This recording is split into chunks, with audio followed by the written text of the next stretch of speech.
MDS ದಮ್ ಆಲು, ನಾಲ್ ತಡ್ಕ ಮತ್ತು mushroom ಮಸಾಲೆ. MDS ನಿಂದ ಊಟ ಪ್ರತಿ ಸಲ ಸ್ವಾದಿಷ್ಟಕರ. MDH ಯಾವಾಗಲೂ ನಿಮಗೆ ಹೊಸ ರುಚಿ ನೀಡಲು ಪ್ರತಿಬದ್ಧವಾಗಿದೆ. ಕರ್ನಾಟಕ ಪ್ರೈಮ್ ಟೈಮ್ಗೆ ಮತ್ತೊಮ್ಮೆ ಸ್ವಾಗತ. ನಾನು ಶ್ರೀಪಾದ್ ಪಾಟೀಲ್. ಈಗ ಸುದ್ದಿಗಳನ್ನ ಗಮನಿಸ್ತಾ ಹೋಗೋಣ.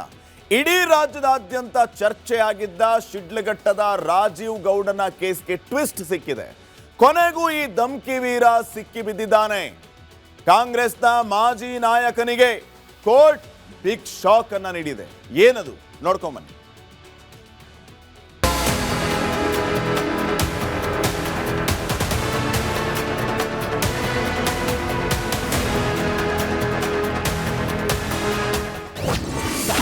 ಕೊನೆಗೂ ಸಿಕ್ಕಿಬಿದ್ದ ಶಿಡ್ಲಘಟ್ಟದ ರಾಜೀವ್ ಗೌಡ.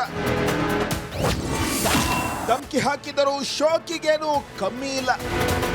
ಶಿಡ್ಲಘಟ್ಟ ಪೌರಾಯುಕ್ತೆ ಅಮೃತ ಗೌಡಗೆ ಜೀವ ಬೆದರಿಕೆ ಹಾಕಿದ್ದ ಆರೋಪಿ ರಾಜೀವ್ ಗೌಡನನ್ನ ಕೇರಳದಲ್ಲಿ ಬಂಧಿಸಲಾಗಿದೆ. ರಾಜೀವ್ ಗೌಡಗೆ ಆಶ್ರಯ ನೀಡಿದ ಬಿಸಿನೆಸ್ ಪಾರ್ಟ್ನರ್ ಮೈಕಲ್ ಅನ್ನ ಪೊಲೀಸರು ಬಂಧಿಸಿದ್ದಾರೆ. ಮಾಹಿತಿ ಸಿಕ್ಕಿತು. ಆಮೇಲೆ ನಾವು ಕೇರಳ ಮಲ್ಲೇಪುರಂ ಡಿಸ್ಟಿಕ್ ಅಲ್ಲಿ ಅವರಿಗೆ ಅರೆಸ್ಟ್ ಮಾಡಿದ್ದೀವಿ. ಫಸ್ಟ್ ಡೇಯಿಂದ ತುಂಬ ಎಫರ್ಟ್ಸ್ ಮಾಡಿದ್ದಾರೆ. ಸ್ವಲ್ಪ ಲೇಟ್ ಆಯಿತು, ಬಟ್ ಇಲ್ಲ ಟೆಕ್ನಿಕಲ್ ಅನಾಲಿಸಿಸ್ ಕಾರಣ ಬಗ್ಗೆ ಸ್ವಲ್ಪ ವಿಳಂಬ ಆಯಿತು. ಬಟ್ ನಮ್ಮ ಟೀಮ್ ಯಶಸ್ವಿಯಾಗಿದ್ದಾರೆ. ಅವ್ರ ಮೇಲೆ ತುಂಬ ವಿಶ್ವಾಸ ಇತ್ತು ಕಿ ಪ್ರಾಮಾಣಿಕ ಕೆಲಸ ಎಫರ್ಟ್ಸ್ ಮಾಡಿಕೊಂಡು ಅವರು ಪ್ರಯತ್ನ ಮಾಡ್ತಾ ಇದ್ದಾರೆ. ಸೊ ನಿನ್ನೆ ಯಶಸ್ವಿಯಾಗಿದ್ದಾರೆ. ಫಸ್ಟ್ ಬೆಂಗಳೂರು ಹೋಗಿದ್ದಾರೆ. ಆ ಥರ ನಮ್ಗೆ ಒಂದು ಮಾಹಿತಿ ಸಿಕ್ಕಿತ್ತು ಸ್ಟಾರ್ಟಿಂಗಲ್ಲಿ. ಆಮೇಲೆ ನಾವು ಅದೇ ದಾರಿಯಲ್ಲಿ ಹೋಗಿ ಎಲ್ಲ ಟ್ರೇಸ್ ಮಾಡೋಕ್ಕೆ ಪ್ರಯತ್ನ ಮಾಡಿದ್ದೀವಿ. ಅರೆಸ್ಟ್ ಆದ್ರೂ ಖುಷಿಯಲ್ಲಿದ್ದ ರಾಜೀವ್. ಧಮ್ಕಿ ವೀರನನ್ನ ಕೇರಳದಲ್ಲಿ ಬಂಧಿಸಿದ್ದ ಪೊಲೀಸರು ನಿನ್ನೆಯೇ ಕರ್ನಾಟಕಕ್ಕೆ ಕರೆತಂದಿದ್ರು. ಇಂದು ಕೋರ್ಟ್ಗೆ ಹಾಜರುಪಡಿಸುವ ಮುನ್ನ ವೈದ್ಯಕೀಯ ಪರೀಕ್ಷೆಗೆ ಕರೆದೊಯ್ಯಲಾಯಿತು. ಆಗ ಸಾಹೇಬ್ರು ಖುಷಿಯಲ್ಲೇ ಬಂದ್ರು. ಅಭಿಮಾನಿಗಳತ್ತ ಕೈ ಬೀಸಿದ.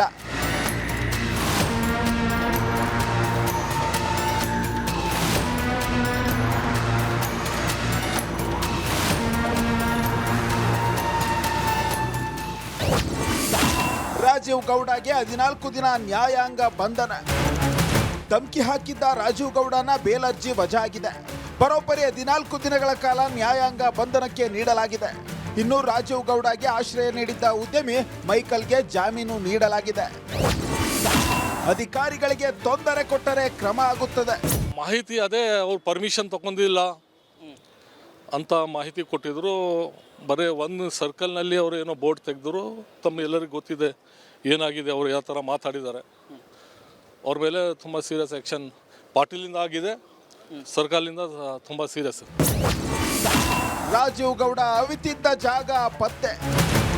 ಕೆಎಎಸ್ ಅಧಿಕಾರಿಗೆ ನಿಂದಿಸಿ ರಾಜೀವ್ ಗೌಡ ಎಸ್ಕೇಪ್ ಆಗಿ ಮಂಗಳೂರಲ್ಲಿ ಅಡಗಿದ್ದ. ಪಚ್ಚನಾಡಿಯ ಜೇಕ್ ಇಕೋ ಡಿಸೈನ್ ಸ್ಟೋರ್ನಲ್ಲಿ 4 ದಿನ ಅವಿತುಕೊಂಡಿದ್ದ. ಆದರೆ ನಸೀಬು ಕೆಟ್ಟು ಪೊಲೀಸರ ಬಲೆಗೆ ಬಿದ್ದಿದ್ದಾನೆ. Bureau report, republic Kannada. Rajeev ವಿರುದ್ಧ ಶಿಡ್ಲಘಟ್ಟ ಟೌನ್ ಠಾಣೆಯಲ್ಲಿ ದೂರು ದಾಖಲಾಯಿತು. BNS ಕಾಯ್ದೆಯ ಪ್ರಕಾರ ರಾಜೀವ್ ವಿರುದ್ಧ FIR ಆಯಿತು. ಧಮ್ಕಿ ವೀರನ ವಿರುದ್ಧ ಅತ್ಯಂತ ಸುಲಭದ ಸೆಕ್ಷನ್ಗಳನ್ನು ದಾಖಲು ಮಾಡಲಾಗಿದೆ. ಈತ ಈ ಸೆಕ್ಷನ್ಗಳ ಅಡಿಯಲ್ಲಿ ಸುಲಭವಾಗಿ ಜಾಮೀನನ್ನ ಪಡೆಯಬಹುದು. ಯಾವ್ಯಾವ ಸೆಕ್ಷನ್ಗಳನ್ನು ಹಾಕಲಾಗಿದೆ? BNS 132ನೇ ಸೆಕ್ಷನ್. ಈ ಸೆಕ್ಷನ್ ಏನ್ ಹೇಳುತ್ತೆ? ಸರ್ಕಾರಿ ಅಧಿಕಾರಿಯ ಕೆಲಸಕ್ಕೆ ಅಡ್ಡಿಪಡಿಸುವುದು. ಈ ಕಾಯ್ದೆಯ ಅಡಿಯಲ್ಲಿ 2 ವರ್ಷಗಳ ಜೈಲು ಶಿಕ್ಷೆಯನ್ನ ನೀಡಬಹುದು. ಇನ್ನ BNS 224ನೇ ಸೆಕ್ಷನ್. ಈ ಸೆಕ್ಷನ್ ಏನ್ ಹೇಳುತ್ತೆ? ಅಧಿಕಾರಿಗೆ ಕೆಲಸ ಮಾಡದಂತೆ ಬೆದರಿಕೆ ಹಾಕೋದು. ಇನ್ನ ಈ ಸೆಕ್ಷನ್ನ ಅಡಿಯಲ್ಲೂ ಕೂಡ 2 ವರ್ಷ ಜೈಲು ಶಿಕ್ಷೆ. BNS 352 ಸಮಾಜದಲ್ಲಿ ಶಾಂತಿ ಭಂಗಕ್ಕೆ ಪ್ರಚೋದನೆಯನ್ನ ನೀಡುವಂತಹ ಕೆಲಸ. ಈ ಕಾಯ್ದೆಯ ಅಡಿಯಲ್ಲೂ 2 ವರ್ಷ ಜೈಲು ಶಿಕ್ಷೆ ಅಥವಾ ದಂಡ ವಿಧಿಸುವ ಕೆಲಸ ಆಗುತ್ತೆ. ಇನ್ನು BNS 351 ಸಬ್ ಕ್ಲಾಸ್ 3 ಖಾಸಗಿ ವ್ಯಕ್ತಿಗೆ ಜೀವ ಬೆದರಿಕೆಯನ್ನ ಹಾಕುವುದು. ಈ ಸೆಕ್ಷನ್ ಅಡಿ ಸುಲಭಕ್ಕೆ ಜಾಮೀನು ಪಡಿಬಹುದು. ಅಪ್ಲೈ ಆಗಿರುವಂಥ ಸೆಕ್ಷನ್ಗಳೇನಿದೆಯಲ್ಲ, ಆ ಸೆಕ್ಷನ್ಗಳ ಅಡಿಯಲ್ಲಿ ಈ ರಾಜೀವ್ ಗೌಡ ಆರಾಮಾಗಿ ಜಾಮೀನನ್ನ ಪಡೆಯಬಹುದು. ಕಾನೂನಲ್ಲಿ ಇದಕ್ಕೂ ಅವಕಾಶ ಇದೆ. ಸೊ ಇಷ್ಟೆಲ್ಲ ಬೆಳವಣಿಗೆ ಆಗ್ತಾ ಇರೋದ್ರ ಮಧ್ಯೆ ಈಗ ಈ ಸೆಕ್ಷನ್ಗಳನ್ನು ಹಾಕಿದ್ದಾರೆ.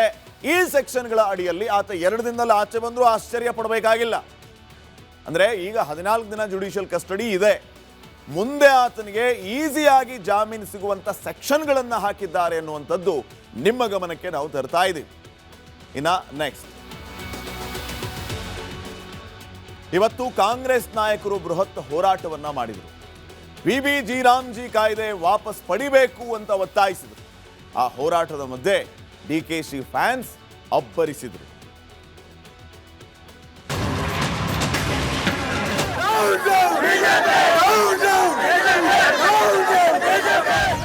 ರಾಮ್ಜಿ ಈ ಹಕ್ಕನ್ನ ಕಿತ್ಕೊಳ್ತಕ್ಕಂಥ ಕೆಲಸವನ್ನು ಮಾಡ್ತಾ ಇದ್ದಾರೆ. ಗಾಂಧೀಜಿನ ಕೊಲ್ಲಿಕ್ಕೆ ಸಾಧ್ಯ ಇಲ್ಲ. RSS ನವರ ಹುನ್ನಾರ. ಮನ್ರೇಗಾ ಮರುಜಾರಿಗಾಗಿ ಕಾಂಗ್ರೆಸ್ ದಂಗಲ್. ಡಿಕೆಶಿಗೆ ಪೇಟ ಕಟ್ಟಿ ಪಟ್ಟ ಬಿಡುವ ಸುಳಿವು ಕೊಟ್ರ ಸಿದ್ದು. ಬಿಬಿಜಿ ರಾಮ್ಜಿ ಯೋಜನೆ ಕಾಯ್ದೆ ವಿರೋಧಿ ಕೇಂದ್ರ ಸರ್ಕಾರದ ವಿರುದ್ಧ ಕಾಂಗ್ರೆಸ್ ಪ್ರತಿಭಟನೆ ನಡೆಸಿದೆ. ಇದೇ ವೇಳೆ ಸಿಎಂ ಡಿಸಿಎಂ ಕೇಂದ್ರ ಸರ್ಕಾರದ ವಿರುದ್ಧ ವಾಗ್ದಾಳಿ ನಡೆಸಿದ್ದಾರೆ. ಮನ್ರೇಗಾ ಹೆಸರು ಬದಲಾವಣೆ ಮಾಡಿದ್ದು RSS. ರಾಮ್ಜಿ ಅದರ ಪ್ರಕಾರ ಹಕ್ಕಲ್ಲ, ಅದು ನಮ್ಮ ಹಕ್ಕಲ್ಲ. ಈ ಹಕ್ಕನ್ನ ಕಿತ್ಕೊಳ್ತಕ್ಕಂಥ ಕೆಲಸವನ್ನು ಮಾಡ್ತಾ ಇದ್ದಾರೆ. ಇದರ ಹಿಂದ್ಗಡೆ ಇರೋರು ಯಾರು ಗೊತ್ತಾ ನಿಮ್ಗೆ? RSS ನವರ ಹುನ್ನಾರ. ಗಾಂಧೀಜಿಯನ್ನ ಕೊಲ್ಲುತ್ತಿರೋದು ಬಿಜೆಪಿ. ಗಾಂಧೀಜಿನ ನಾಥುರಾಮ್ ಗೋಡ್ಸೆ ಕೊಂದುದಲ್ಲ, ನೀವೆಲ್ಲ ಬಿಜೆಪಿಯವರು ಸೇರಿ NDA ಅವರು ಸೇರಿ ಇವತ್ತು ಅವರನ್ನ ಕೊಲ್ತಾ ಇದ್ದೀರಿ. ಯಾವ ಕಾರಣಕ್ಕೂ ಅವರ ಹೆಸರನ್ನ ಕೊಲ್ಲಿಕ್ಕೆ ಸಾಧ್ಯ ಇಲ್ಲ. ಡಿಕೆಶಿ ಘೋಷಣೆಗೆ ಸಿಎಂ ಸಿಡಿಮಿಡಿ.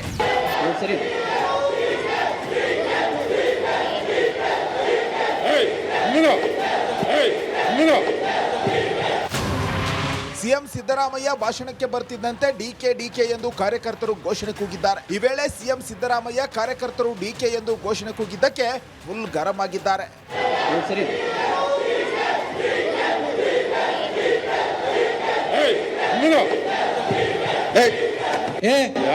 ಇದೆಲ್ಲ ಯೂತ್ ಕಾಂಗ್ರೆಸ್ನವ್ರು ಸ್ವಲ್ಪ ಸುಮ್ಮನೆ ಇರಿ.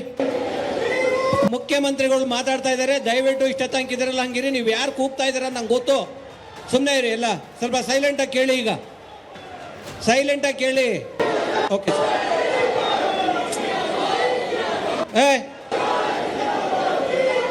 ಸೈಲೆಂಟಾಗಿ ಮುಖ್ಯಮಂತ್ರಿಗಳು ಭಾಷಣ ಕೇಳಿ. ಸುಮ್ಮನೆ ಸಾಕು. ಡಿಕೆಶಿಗೆ ಪೇಟ ಸುತ್ತಿದ ಸಿದ್ದರಾಮಯ್ಯ.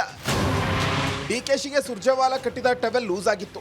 ಆದ್ರೆ ಸಿದ್ದರಾಮಯ್ಯ ತಾವೇ ಡಿಕೆ ಶಿವಕುಮಾರ್ ತಲೆಗೆ ಟವೆಲ್ ಕಟ್ಟಿದ್ದಾರೆ. ಇದನ್ನ ಕಂಡವರು ಇದು ಅಧಿಕಾರದ ಹಸ್ತಾಂತರದ ಮುನ್ಸೂಚನೆಯ ಎಂದು ಚರ್ಚೆ ನಡೆಸುತ್ತಿದ್ದಾರೆ. Bureau report, republic Kannada. ಮಕ್ಕಳು ಸ್ಕೂಲ್ಗೆ ಹೋದಾಗ ಅಟೆಂಡೆನ್ಸ್ ತೆಗೆದುಕೊಳ್ಳೋದು ಸಾಮಾನ್ಯ. ಆದರೆ ನಮ್ಮ ವಿಧಾನಸಭೆ ಸ್ಪೀಕರ್ UT ಖಾದರ್ ಕೂಡ ಸಚಿವರ ಹಾಜರಾತಿಯನ್ನು ತೆಗೆದುಕೊಳ್ತಾರೆ ಕಲಾಪ ಆರಂಭಕ್ಕೂ ಮುನ್ನ.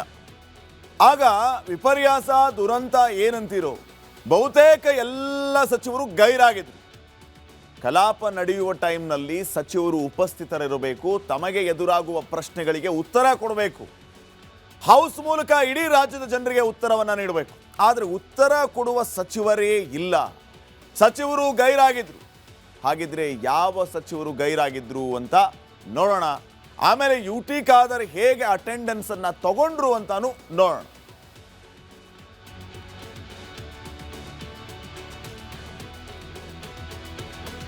ನೋಡಿ, UT ಖಾದರ್ ಅವರು ಸದನ ಆರಂಭಕ್ಕೂ ಮುನ್ನ ಎಲ್ಲ ಸಚಿವರುಗಳ ಹೆಸರನ್ನ ಕೂಗಿದ್ರು, ಇನ್ಕ್ಲೂಡಿಂಗ್ ಚೀಫ್ ಮಿನಿಸ್ಟರ್ ಸಿದ್ದರಾಮಯ್ಯ.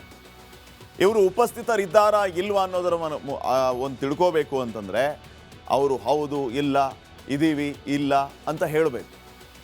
ಆದರೆ ಇವತ್ತು ಅಧಿವೇಶನದ ಕಲಾಪ ಆರಂಭವಾಗುವಾಗ ಯಾರಂದರೆ ಯಾರೂ ಇಲ್ಲ. ಇವರೆಲ್ಲ ಎಲ್ಲಿ ಹೋದರು? ಆಡಳಿತ ಪಕ್ಷದ ನಾಯಕರುಗಳು, ಅಧಿಕಾರದಲ್ಲಿರುವಂತಹ ಸಚಿವರು ಹೌಸಲ್ಲಿ ಇಲ್ಲ ಅಂತಂದರೆ ಹೇಗೆ ಹೌಸನ್ನು ನಡೆಸೋದು? ಯಾರಿಗೆ ಪ್ರಶ್ನೆ ಕೇಳೋದು? ಉತ್ತರ ಕೊಡಬೇಕಾಗಿರುವ ಸರ್ಕಾರವೇ ಮಾಯ. ಮೊದಲನೇದಾಗಿ ಸಿದ್ದರಾಮಯ್ಯ ಮುಖ್ಯಮಂತ್ರಿಗಳು ಇವತ್ತಿನ ಅಧಿವೇಶನದಲ್ಲಿ ಇಲ್ಲ. ಇವರ ಹೆಸರನ್ನ ಕೂಗಿದಾಗ ಗೈರು. ಉಪಮುಖ್ಯಮಂತ್ರಿ DK ಶಿವಕುಮಾರ್ ಇಲ್ಲ, ಗೈರಾಗಿದ್ರು. KH ಮುನಿಯಪ್ಪ ಅವರು ಆಹಾರ ಸಚಿವರು, ಇಲ್ಲ, ಇವರು ಗೈರು. KJ ಜಾರ್ಜ್ ಇಂಧನ ಸಚಿವರು, ಇವರು ಕೂಡ ಇವತ್ತಿನ ಅಧಿವೇಶನಕ್ಕೆ ಅಬ್ಸೆಂಟ್. ಇನ್ನು ದಿನೇಶ್ ಗುಂಡೂರಾವ್ ಆರೋಗ್ಯ ಮಂತ್ರಿ, ಇವರು ಕೂಡ ಇವತ್ತಿನ ಅಧಿವೇಶನದಲ್ಲಿ ಅಬ್ಸೆಂಟ್. HC ಮಹದೇವಪ್ಪ ಅವರು ಸಮಾಜ ಕಲ್ಯಾಣ ಸಚಿವರು, ಗೈರು. ಇನ್ನು ಕೃಷ್ಣ ಬೈರೇಗೌಡರು ಕಂದಾಯ ಸಚಿವರು, ಇವರೊಬ್ಬರು ಹಾಜರಾಗಿದ್ದರು, ಹೌಸಲ್ಲಿ ಇವರು ಇದ್ದರು.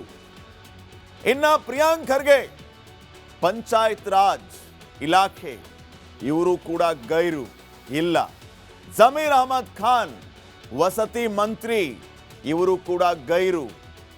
ಈಶ್ವರ್ ಖಂಡ್ರೆ ಅರಣ್ಯ ಸಚಿವರು, ಗೈರು. ಶರಣ್ ಪ್ರಕಾಶ್ ಪಾಟೀಲ್ ಉನ್ನತ ಶಿಕ್ಷಣ ಖಾತೆ ಸಚಿವರು, ಗೈರು. ಲಕ್ಷ್ಮೀ ಹೆಬ್ಬಾಳ್ಕರ್ ಮಹಿಳಾ ಮತ್ತು ಮಕ್ಕಳ ಕಲ್ಯಾಣ ಇಲಾಖೆ ಸಚಿವರು, ಗೈರು. MC ಸುಧಾಕರ್ ವೈದ್ಯಕೀಯ ಶಿಕ್ಷಣ ಇಲಾಖೆ ಸಚಿವರು, ಗೈರು. ಯಾರಿಗೆ ಪ್ರಶ್ನೆ ಕೇಳೋದು, ಯಾರು ಉತ್ತರ ಕೊಡೋದು? ನಮ್ಮ ದುಡ್ಡು, ಜನರ ದುಡ್ಡಲ್ಲಿ ಇವರು ಹೌಸ್ ನಡೆಸೋದು, ವೇಸ್ಟ್ ಮಾಡದ? ಇವರೆಲ್ಲ ಬರಬೇಕು, ಅಧಿವೇಶನದಲ್ಲಿ ಕೂತ್ಕೋಬೇಕು, ಶಾಸಕರುಗಳ ಪ್ರಶ್ನೆಗೆ ಉತ್ತರ ಕೊಡಬೇಕು. ಮೊನ್ನೆ ನಾವು ಲೆಕ್ಕ ಕೊಡ್ತಾ ಇದ್ವಲ್ಲ, ಒಬ್ಬ ಶಾಸಕ ಹೌಸ್ಗೆ ಬಂದರೆ ಅವ್ರಿಗೆ ಎಷ್ಟು ದುಡ್ಡು ಕೊಡ್ತಾರೆ? ಜ್ಯೂಸಿಗೆ ದುಡ್ಡು, ಫ್ರೂಟ್ ಸಲಾಡಿಗೆ ದುಡ್ಡು, ಇವ್ರು ಬರೋದಕ್ಕೆ ಪೆಟ್ರೋಲು, ಡೀಸೆಲು, ವಸತಿಗೆ ದುಡ್ಡು. ಇವ್ರು ನೋಡಿದ್ರೆ ಯಾರು ಇಲ್ಲ, ಎಲ್ಲ ಗೈರು, ಸರ್ಕಾರವೇ ಇಲ್ಲ.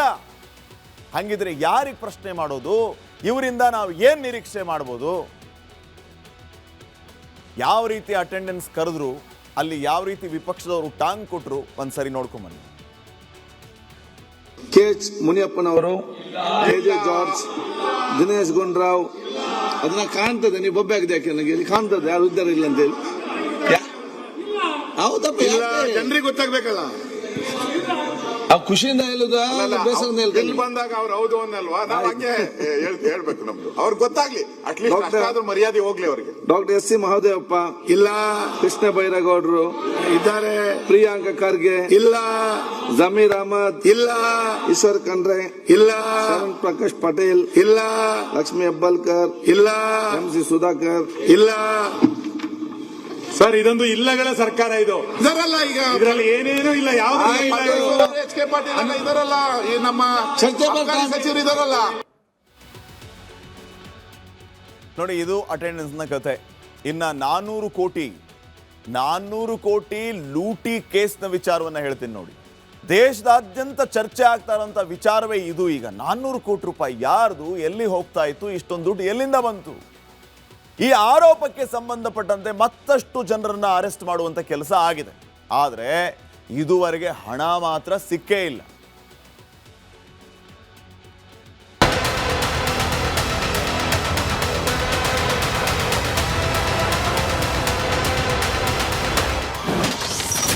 ಬರೋಬ್ಬರಿ 400 ಕೋಟಿ ರೂಪಾಯಿ ದರೋಡೆ. ಗುಜರಾತ್ ರಾಜಕಾರಣಿ ಕೊನೆಗೂ ಸಿಕ್ಕಿ ಬೀಳ್ತಾನೆ. ದೇಶವನ್ನೇ ಬೆಚ್ಚಿ ಬೀಳಿಸಿದ್ದ ಬೆಳಗಾವಿಯ 400 ಕೋಟಿ ರೂಪಾಯಿ ದರೋಡೆ ಪ್ರಕರಣಕ್ಕೆ ಟ್ವಿಸ್ಟ್ ಸಿಕ್ಕಿದೆ. ಬಗೆದಷ್ಟು 400 ಕೋಟಿ ದರೋಡೆ ರಹಸ್ಯ ಬಯಲಾಗುತ್ತಿದೆ. ಗೋವಾ, ಕರ್ನಾಟಕ ಹಾಗೂ ಮಹಾರಾಷ್ಟ್ರದ ಲಿಂಕ್ ಹೊಂದಿದ್ದ ಕೇಸ್ ಈಗ ಗುಜರಾತಿಗೂ ವ್ಯಾಪಿಸಿದೆ. ರಾಬರಿ ಹಣದ ಹಿಂದೆ ರಾಜಕೀಯ ವ್ಯಕ್ತಿ ನಂಟಿರೋ ಅನುಮಾನ ಮೂಡಿದೆ. ಅನಾಮಿಕ ಗುಜರಾತ್ ರಾಜಕಾರಣಿ ಬ್ಲ್ಯಾಕ್ ಅಂಡ್ ವೈಟ್ ದಂಧೆ ಮಾಡಿದ್ದ ಅನ್ನೋ ಪ್ರಶ್ನೆ ಹುಟ್ಟಿಕೊಂಡಿದೆ.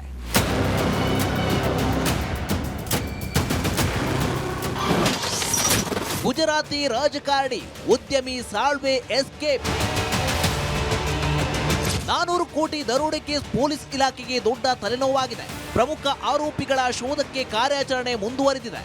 ನಾಪತ್ತೆಯಾಗಿರೋ ಉದ್ಯಮಿ ಕಿಶೋರ್ ಸಾಳ್ವೆ ಕಂಟೈನರ್ ವಾಹನದ ಉಸ್ತುವಾರಿ ಅಜರ್ ಪತ್ತೆಗೆ ತಲಾಶ್ ನಡೆಸಲಾಗುತ್ತಿದೆ. ಕೊನೆಗೂ ಸಿಕ್ಕಿಬಿದ್ರು ಕಂಟೈನರ್ ಚಾಲಕರು. ಮಹಾರಾಷ್ಟ್ರ SIT ಅಧಿಕಾರಿಗಳು ಹಣ ಸಾಗಿಸುತ್ತಿದ್ದ ಕಂಟೈನರ್ ಚಾಲಕರನ್ನ ಬಂಧಿಸಿದ್ದಾರೆ. ಬಂಧನಕ್ಕೆ ಒಳಗಾದ ಚಾಲಕರನ್ನ ಅಜ್ಞಾತ ಸ್ಥಳಕ್ಕೆ ಕರೆದೊಯ್ದು ವಿಚಾರಣೆ ಮಾಡಲಾಗಿದೆ. ಇವರಿಗೆ ನಾಚಿಕೆ, ಮಾನ, ಮರ್ಯಾದೆ ಏನೇನಿಲ್ಲ ಇವರಿಗೆ. ಇವರೇ ಹೇಳಿದ್ರು, ಎಲ್ಲಿ ನೋಟ್ ಸಿಗೋದಿಲ್ಲ, ನೋಟ್ ಹೊರಗಡೆ ಸಿಗೋದಿಲ್ಲ, ಅದು ಸಿಕ್ಕಿರ್ತಕ್ಕಂಥ 2,000 ರೂಪಾಯಿ ನೋಟ್ ನನಗಿರ್ತಕ್ಕಂಥ ಮಾಹಿತಿ. ಆಯ್ತಪ್ಪ, 400 ಕೋಟಿ ಒಂದು ಕಂಟೈನರ್ ಹೆಂಗೋಯ್ತು? ನಿಮ್ಮ ಹತ್ರ ಚಿಪ್ ಐತಲ್ಲ, ಮತ್ತೆ ಅದ್ರಾಗೂ ಚಿಪ್ ಐತೆ ಅಂತ ಹೇಳಿದ್ರಲ್ಲ ಇವರೆಲ್ಲರೂ ಪುಣ್ಯಾತ್ಮರು. ಎಲ್ಲ 2,000 ರೂಪಾಯಿ ನೋಟ್ನಾಗ ಚಿಪ್ ಇದೆ, ಆಮೇಲೆ ಇವ್ರ ತಲೆಯಾಗ ಒಂದು ಚಿಪ್ ಇದೆ ಅಲ್ಲ. ನೋಡ್ರಿ, ಇವ್ರ ಹತ್ರ ಏನೂ ಇಲ್ಲ ಮಾತನಾಡ್ಲಿಕ್ಕೆ. ಬೇರೆ ದೇಶಕ್ಕೆ ಹೋಲಿಕೆ ಮಾಡಿ ನೋಡಿದ್ರೆ ನಾವು 3 ನಾಮ ಹೊಡ್ಕೋಬೇಕಾಗಿದೆ ಕನ್ನಡದ 11 ವರ್ಷದಿಂದ. ಇನ್ನು ಸಬ್ಸಿಡಿ ಮೇಲೆ ಗುರ್ತಾಗತ್ತೆ ನಿಮಗೆ. 400 ಕೋಟಿ ಲೂಟಿ ಕೇಸ್ ದೊಡ್ಡ ಮಟ್ಟದಲ್ಲಿ ಚರ್ಚೆ ಆಗುತ್ತಿದ್ದು, ಆ ಗುಜರಾತಿ ರಾಜಕಾರಣಿ ಯಾರು ಅನ್ನೋ ಸತ್ಯ ಹೊರಬೀಳಬೇಕಿದೆ. Bureau report, republic Kannada. ಈ 2,000 ರೂಪಾಯಿ ನೋಟಿನ ಕಥೆನ ಹೇಳ್ತೀನಿ ಈಗ. ನೀವು ತಿಳ್ಕೊಂಡ್ರೆ ಅಚ್ಚರಿ, ಆಶ್ಚರ್ಯ, ಆತಂಕ ಎಲ್ಲವನ್ನೂ ವ್ಯಕ್ತಪಡಿಸ್ತೀರಿ. ಬ್ಯಾನ್ ಆಗಿ ಎಷ್ಟು ವರ್ಷ ಆಗಿದೆ 2,000 ರೂಪಾಯಿ ನೋಟು? ಇದು ಹುಟ್ಕೊಂಡಿದ್ದು ಹೇಗೆ, ಮತ್ತೆ ಬ್ಯಾನ್ ಆಗಿದ್ದು ಹೇಗೆ, ಬ್ಯಾನ್ ಆದ ಮೇಲೆ ಏನೇನಾಗ್ತಾ ಇದೆ, ಇದೆಲ್ಲದರ ಬಗ್ಗೆ ಹೇಳ್ತಾ ಹೋಗ್ತೀನಿ. ಈಗಾಗಲೇ 2,000 ರೂಪಾಯಿ ಪಿಂಕ್ ನೋಟ್ ಬ್ಯಾನ್ ಆಗಿದೆ. ಬ್ಯಾನ್ ಆದರೂ ಕೂಡ ಇನ್ನೂ 2,000 ರೂಪಾಯಿ ನೋಟು ಅಲ್ಲಿ ಇಲ್ಲಿ ಇದೆ ಅಂದರೆ ನೀವು ನಂಬಲೇಬೇಕು. ಎಷ್ಟಿದೆ ಗೊತ್ತಾ 2,000 ನೋಟು? ಇನ್ನೂ 7,000 ಕೋಟಿಗೂ ಹೆಚ್ಚು. 7,000 ಕೋಟಿಗೂ ಹೆಚ್ಚು ಇನ್ನೂ 2,000 ರೂಪಾಯಿ ನೋಟ್ ಇದೆ. ಎಲ್ಲಿ ಹೋಯ್ತು ಈ 7,000 ಕೋಟಿ? ಯಾರು ಇನ್ನೂ ಡಿಪಾಸಿಟೇ ಮಾಡಿಲ್ಲ ಇದನ್ನು. 2,000 ನೋಟು ಯಾರ ಹತ್ರ ಇದೆ ಅದನ್ನು ಡಿಪಾಸಿಟ್ ಮಾಡಿಬಿಡಿ ಅಂತ ಹೇಳಿದರು 2,000 ನೋಟು ಬಂದಾದ ತಕ್ಷಣ. ಆದರೆ ಇನ್ನೂ ಹಾಗೆ ಬರಬೇಕಾಗಿರೋದು ಇನ್ನೂ 7,000 ಕೋಟಿ ರೂಪಾಯಿ ಅಂತ. ಎಲ್ಲಿ 7,000 ಕೋಟಿ? ಯಾರದ್ದು 7,000 ಕೋಟಿ? ಲೆಕ್ಕನೇ ಇಲ್ಲ. ಈ 7,000 ಕೋಟಿ ಹೆಂಗೆ ಲೆಕ್ಕ ಸಿಕ್ತು? ಎಲ್ಲ ಲೆಕ್ಕ ಇರುತ್ತೆ RBI ಹತ್ರ. 2,000 ರೂಪಾಯಿ ನೋಟನ್ನು ಇಷ್ಟು ಪ್ರಿಂಟ್ ಮಾಡಿದ್ದೇವೆ, ಈಗ ಇಷ್ಟು ರಿಲೀಸ್ ಆಗಿದೆ.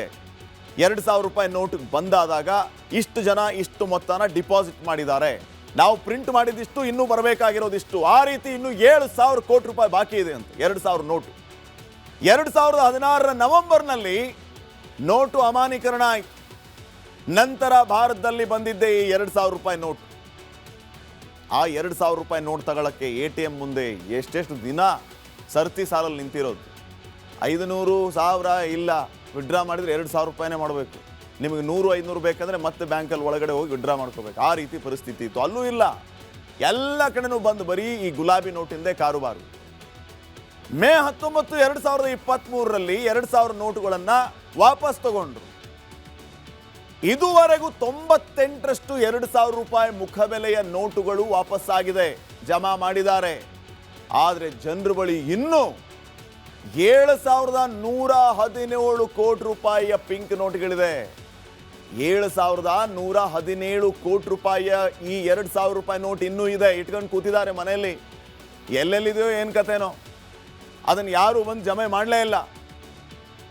ಈಗಲೂ ಹೇಳ್ತೀವಿ ವೀಕ್ಷಕರೇ, ನಿಮ್ಮ ಹತ್ರ 2,000 ರೂಪಾಯಿ ನೋಟುಗಳಿದ್ದರೆ, ನೀವು ಕೋಟಿ ಕೋಟಿ ತೆಗೆದಿಟ್ಟಿದ್ರೆ, ಅಹಮದಾಬಾದಲ್ಲಿ, ಬೆಂಗಳೂರಲ್ಲಿ, ಬೇಲಾಪುರಲ್ಲಿ, ಭೋಪಾಲಲ್ಲಿ, ಭುವನೇಶ್ವರದಲ್ಲಿ, ಚಂಡೀಗಢ, ಚೆನ್ನೈ, ಗುವಾಹಟಿಯಲ್ಲಿ, ಹೈದರಾಬಾದ್, ಜೈಪುರ್, ಜಮ್ಮು, ಕಾನ್ಪುರ್, ಕೋಲ್ಕತ್ತಾ, ಲಕ್ನೋ, ಮುಂಬೈ, ನಾಗ್ಪುರ್, ನವದೆಹಲಿ, ತಿರುವನಂತಪುರ, ಪಾಟ್ನಾ, ಇಲ್ಲಿ ಎಲ್ಲ ಕಡೆ ಇರುವ RBI ಕಚೇರಿಯಲ್ಲಿ ನೀವು ಚೇಂಜ್ ಮಾಡ್ಕೋಬಹುದು.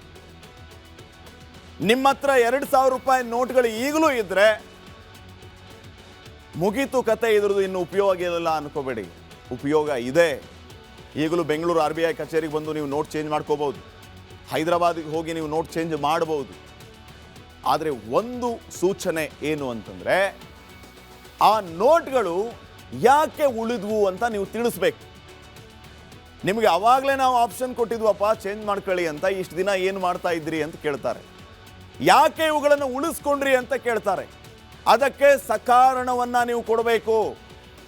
ವ್ಯಾಲಿಡ್ ರೀಸನನ್ನು ಕೊಟ್ರಿ ಅಂತಂದರೆ 2,000 ನೋಟು ನಿಮ್ಮದು ಇಸ್ಕೊಂಡು 500 ನೋಟೋ 100 ನೋಟೋ ಏನೋ ಕೊಡ್ತಾರೆ ಒಟ್ಟಿನಲ್ಲಿ, ಅಥವಾ ನಿಮಗೆ ನಿಮ್ಮ ಅಕೌಂಟಿಗೆ ಜಮೆ ಮಾಡ್ತಾರೆ. ಸೊ ಈ ರೀತಿ 2,000 ನೋಟಿನ ಕಥೆ ವ್ಯಥೆ ಇದೆ. ಯಾರಾದರೂ ಇದ್ರೆ ಚೇಂಜ್ ಮಾಡ್ಕೊಳ್ಳಿ. Welcome back. ಐತಿಹಾಸಿಕ ಲಕ್ಕುಂಡಿ ಗ್ರಾಮದಲ್ಲಿ ನಡೀತಾ ಇರುವಂತಹ ಉತ್ಖನನ ಕಾರ್ಯ ಇದೀಗ ಅಪಾಯದ ಹಂತವನ್ನ ತಲುಪಿದೆ. ಉತ್ಖನನ ಸ್ಥಳದಲ್ಲಿ ಬಿರುಕು ಕಾಣಿಸಿಕೊಂಡಿದ್ದು ಜೀವದ ಹಂಗು ತೊರೆದು ಸಿಬ್ಬಂದಿ ಕೆಲಸ ಮಾಡ್ತಾ ಇದ್ದಾರೆ. ರಿಪಬ್ಲಿಕ್ ಕನ್ನಡ ವರದಿಯ ಬೆನ್ನಲ್ಲೇ ಅಧಿಕಾರಿಗಳು ಅಲರ್ಟ್ ಆಗಿದ್ದಾರೆ. ಈ ಕುರಿತ ಕಂಪ್ಲೀಟ್ ರಿಪೋರ್ಟ್ ಇಲ್ಲಿದೆ ನೋಡಿ.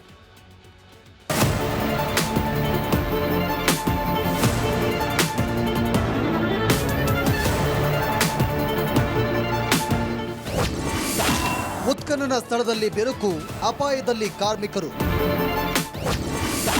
ರಿಪಬ್ಲಿಕ್ ಕನ್ನಡ ವರದಿ ಬೆನ್ನಲ್ಲೇ ಅಧಿಕಾರಿಗಳು ಅಲರ್ಟ್. ಗದಗ ತಾಲೂಕಿನ ಐತಿಹಾಸಿಕ ಲಕ್ಕುಂಡಿ ಗ್ರಾಮ ಇದೀಗ ದೇಶಾದ್ಯಂತ ಸುದ್ದಿಯಲ್ಲಿದೆ. ಲಕ್ಕುಂಡಿ ಅಭಿವೃದ್ಧಿ ಪ್ರಾಧಿಕಾರ ಹಾಗೂ ಪುರಾತತ್ವ ಇಲಾಖೆ ಕಳೆದ 10 ದಿನಗಳಿಂದ ಉತ್ಖನನ ಕಾರ್ಯ ನಡೆಸ್ತಾ ಇದೆ. ಕೋಟೆ ವೀರಭದ್ರೇಶ್ವರ ದೇವಸ್ಥಾನದ ಬಳಿ 10x10 ಅಳತೆಯ 4 ಬಾಕ್ಸ್ಗಳಲ್ಲಿ ಉತ್ಖನನ ನಡೀತಾ ಇತ್ತು. A1 ಬಾಕ್ಸ್ನಲ್ಲಿ ಬೆರುಕು ಕಾಣಿಸಿಕೊಂಡಿದೆ. ಯಾವುದೇ ಕ್ಷಣದಲ್ಲಿ ಮಣ್ಣು ಕುಸಿಯುವ ಆತಂಕ ಎದುರಾಗಿದೆ. ಕೋಟೆ ವೀರಭದ್ರೇಶ್ವರ ದೇವಸ್ಥಾನದ ಮುಂಭಾಗದಲ್ಲಿ ಉತ್ಖನನ ಕಾರ್ಯ ನಡೀತಾ ಇದೆ. ಇಲ್ಲಿ ನಾವು ದೃಶ್ಯದಲ್ಲಿ ಕೂಡ ನೋಡ್ತಾ ಇರ್ಬೋದು. ಇವಾಗ ಉತ್ಖನನ ಕಾರ್ಯ ಭರದಿಂದ ಸಾಗಿದೆ. ಇಷ್ಟೊಂದು ಭರದಿಂದ ಕೆಲಸ ನಡೀತಾ ಇದ್ರು ಕೂಡ ಇಲ್ಲಿ ಕಾರ್ಮಿಕರಿಗೆ ಕೂಡ ಸಾಕಷ್ಟು ಆತಂಕದ ವಾತಾವರಣ ನಿರ್ಮಾಣವಾಗಿದೆ ಅಂತಲೇ ಹೇಳ್ಬೋದು. ಏನು A1 ಬ್ಲಾಕ್ ಏನಿದೆ ಇದು ಸಾಕಷ್ಟು ಅಪಾಯದಲ್ಲಿದೆ. ಯಾಕಂತಂದ್ರೆ ಇಲ್ಲಿ ಏನು ಕಾರ್ಮಿಕರು ಕೆಲಸ ಮಾಡ್ತಾ ಇದ್ದಾರೆ, ಈ ಒಂದು ಪ್ರದೇಶದಲ್ಲಿ ಇವಾಗ ಬಿರುಕು ಬಿಟ್ಟಿರುವಂತದ್ದು ಇಲ್ಲಿ ನಾವು ದೃಶ್ಯದಲ್ಲಿ ಕೂಡ ನೋಡ್ತಾ ಇರ್ಬೋದು. ಈ ಪ್ರಮಾಣದಲ್ಲಿ ಇಲ್ಲಿ ಬಿರುಕು ಬಿಟ್ಟಿದೆ, ಈ ರೀತಿ ಬಿರುಕು ಬಿಟ್ಟಿದೆ. ಇದು ಸಾಕಷ್ಟು ಆತಂಕಕ್ಕೆ ಎಡೆ ಮಾಡಿಕೊಡುತ್ತೆ. ಯಾಕಂತಂದ್ರೆ ಇದು ಕತ್ತರಿಸಿಕೊಂಡು ಆ ಸೈಡ್ ಬಿದ್ದರೆ ಅಲ್ಲಿ ಕೂಲಿ ಕಾರ್ಮಿಕರು ಕೂಡ ಕೆಲಸ ಮಾಡ್ತಾ ಇರ್ತಾರೆ. ಇಂಥ ಸಮಯದಲ್ಲಿ ಸಾಕಷ್ಟು ಏನು ಆಗ್ಬೋದು. ಹೀಗಾಗಿ ಏನು ಕೂಲಿ ಕಾರ್ಮಿಕರು ಕೂಡ ಸಾಕಷ್ಟು ಆತಂಕದಲ್ಲೇ ಇಲ್ಲಿ ಕೆಲಸ ಮಾಡಬಹುದು. ಇನ್ನು B1 ಬಾಕ್ಸ್ನಲ್ಲಿ ಬೃಹತ್ ಗಾತ್ರದ ಕಲ್ಲು ಪತ್ತೆಯಾಗಿದ್ದು ಕಲ್ಲು ಬೀಳುವ ಭೀತಿ ಉಂಟಾಗಿದೆ. A ಬ್ಲಾಕ್ನಲ್ಲಿ ಬಂಡೆಗಳ ಸಮೂಹ ಇರೋದ್ರಿಂದ ಉತ್ಖನನ ಕಾರ್ಯಕ್ಕೆ ಸಮಸ್ಯೆ ಎದುರಾಗಿದೆ. ಸುಮಾರು 35ಕ್ಕೂ ಹೆಚ್ಚು ಸಿಬ್ಬಂದಿ ಅಪಾಯದಲ್ಲೇ ಉತ್ಖನನ ನಡೆಸ್ತಾ ಇದ್ದಾರೆ. B1 ಬ್ಲಾಕ್ ಏನಿದೆ, ಈ ಒಂದು B1 ಬ್ಲಾಕ್ನಲ್ಲಿ ಕೂಡ ಬೃಹತ್ತಾಕಾರದ ಒಂದು ಕಲ್ಲು ಇದೆ. ಈ ಕಲ್ಲನ್ನು ನೋಡಿದರೆ ಅದು ಸಂಪೂರ್ಣವಾಗಿ ಈ ಪ್ರಮಾಣದಲ್ಲಿ ಬಿರುಕು ಕೂಡ ಬಿಟ್ಟಿದೆ. ಇಲ್ಲಿ ನಾವು ನೋಡ್ತಾ ಇರ್ಬೋದು. ಏನು B1 ಬ್ಲಾಕ್ ಏನಿದೆ ಅದರ ಮೇಲ್ಗಡೆ ಭಾಗ ಅಂದರೆ ಅದು ಸಂಪೂರ್ಣವಾಗಿ ಈಚೆ ಕಡೆ ಸಿಲುಕಿಕೊಂಡಿದೆ. ಆದರೆ ತಳಭಾಗದ ಮಣ್ಣನ್ನು ತೆಗೆದಿದ್ದಾರೆ, ಅದು ಕೂಡ ಬೀಳುವ ಹಂತ ಇದೆ. ಹೀಗಾಗಿ ಸಾಕಷ್ಟು ನಾಜೂಕಲಿಂದನೂ ಕೂಡ ಇಲ್ಲಿ ಕಾರ್ಮಿಕರು ಕೆಲಸ ಮಾಡುವಂತಹ ಪರಿಸ್ಥಿತಿ ನಿರ್ಮಾಣವಾಗಿದೆ. ಏನು ಕಳೆದ 10 ದಿನಗಳಿಂದನೂ ಕೂಡ ಇಲ್ಲಿ ಉತ್ಖನನ ಕಾರ್ಯ ನಡೀತಾ ಇದೆ. ಆದರೆ ಇವಾಗ ಈ ಏನು B1 ಮತ್ತು A1 ಬ್ಲಾಕ್ ಇದೆ, ಎರಡೂ ಕೂಡ ಸಾಕಷ್ಟು ಅಪಾಯದಲ್ಲಿದ್ದಾವೆ. ಸ್ಥಳದಲ್ಲಿನ ಬೆರುಕುಗಳು, ದೊಡ್ಡ ಕಲ್ಲುಗಳಿಂದ ಉತ್ಖನನ ಕಾರ್ಯಕ್ಕೆ ಸವಾಲಾಗಿದೆ. ಸಿಬ್ಬಂದಿ ಸುರಕ್ಷತೆಗೆ ತಕ್ಷಣ ಮುನ್ನೆಚ್ಚರಿಕಾ ಕ್ರಮ ಕೈಗೊಳ್ಳಬೇಕು ಅಂತ ಸಾರ್ವಜನಿಕ ವಲಯದಲ್ಲಿ ಒತ್ತಾಯ ಕೇಳಿ ಬರ್ತಿದೆ. ಈ ಕುರಿತು ರಿಪಬ್ಲಿಕ್ ಕನ್ನಡ ವರದಿ ಮಾಡಿದ್ದು ಲಕ್ಕುಂಡಿ ಪ್ರಾಧಿಕಾರದ ಅಧಿಕಾರಿಗಳು ಅಲರ್ಟ್ ಆಗಿದ್ದಾರೆ. ಉತ್ಖನನ ಸ್ಥಳದಲ್ಲಿ 4 ಬಾಕ್ಸ್ ಮಾಡಿ ಶೋಧ ಕಾರ್ಯ ನಡೀತಾ ಇದೆ. 2 ದಿನದಲ್ಲಿ ಮಧ್ಯದಲ್ಲಿರುವಂತಹ ಮಣ್ಣು ಪೂರ್ಣವಾಗಿ ತೆಗೆದು 1 ಬಾಕ್ಸ್ ಮಾಡ್ತೇವೆ ಅಂತ ಅಧಿಕಾರಿಗಳು ಹೇಳ್ತಿದ್ದಾರೆ. ಇವತ್ತು ಮತ್ತು ನಾಳೆ ನೀಟಾಗಿ ವರ್ಕ್ ಮಾಡಿಕೊಂಡು ಅವುಗಳ ಎಲ್ಲ ದಾಖಲೀಕರಣ ಅಂದರೆ ಫೋಟೋಗ್ರಫಿ ಇರ್ಬೋದು, ಮಾರ್ಕಿಂಗ್ ಎಲ್ಲ ಮಾಡಿಕೊಂಡು ಈಗೇನು ಮಧ್ಯದೊಳಗೆ ಪ್ಲಸ್ ಚಿಹ್ನೆ ಇದೆ ಅದನ್ನು ಸಹಿತವಾಗಿ ತೆರವುಗೊಳಿಸುವಂಥ ಕಾರ್ಯವನ್ನು ಸಹಿತ ಕೈಗೊಳ್ಳಲಾಗಿದೆ. ಉತ್ಖನನ ಜಾಗದಲ್ಲಿ ಆತಂಕದ ವಾತಾವರಣ ನಿರ್ಮಾಣವಾಗಿದೆ. 4 ಬಾಕ್ಸ್ಗಳ ನಡುವಿನ ಮಣ್ಣು ತೆರವುಗೊಳಿಸಿ ಒಂದೇ ಬಾಕ್ಸ್ ಮಾಡಿ ಉತ್ಖನನ ಮುಂದುವರಿಸಲು ಅಧಿಕಾರಿಗಳು ಪ್ಲಾನ್ ಮಾಡಿದ್ದಾರೆ. ಮತ್ತೊಂದು ಕಡೆ ಉತ್ಖನನ ವೇಳೆ ಮತ್ತಷ್ಟು ಸಂಪತ್ತು ಸಿಗುವ ಕುತೂಹಲ ಮೂಡಿದೆ. ಇತ್ತ ಲಕ್ಕುಂಡಿ ಉತ್ಸವ ಪುನಾರಂಭಕ್ಕೆ HK ಪಾಟೀಲ್ ಒತ್ತಾಯ ಮಾಡಿದ್ದಾರೆ. ಮಂಜು ಪತ್ತಾರ್, ರಿಪಬ್ಲಿಕ್ ಕನ್ನಡ, ಗದಗ. ಇಡೀ ಜಗತ್ತೇ ಭಾರತದತ್ತ ನೋಡ್ತಾ ಇತ್ತು. ಆ ಒಂದು ಒಪ್ಪಂದ ಇಡೀ ವಿಶ್ವದ ಗಮನವನ್ನ ಸೆಳೆದಿತ್ತು. ಶತಮಾನದ ಮಹಾ ಒಪ್ಪಂದಕ್ಕೆ ಕೊನೆಗೂ ಸಹಿ ಬಿದ್ದಿದೆ. ಇದರಿಂದ ಭಾರತದ ಭಾಗ್ಯದ ಬಾಗಿಲು ತೆರೆದಂತಾಗಿದೆ.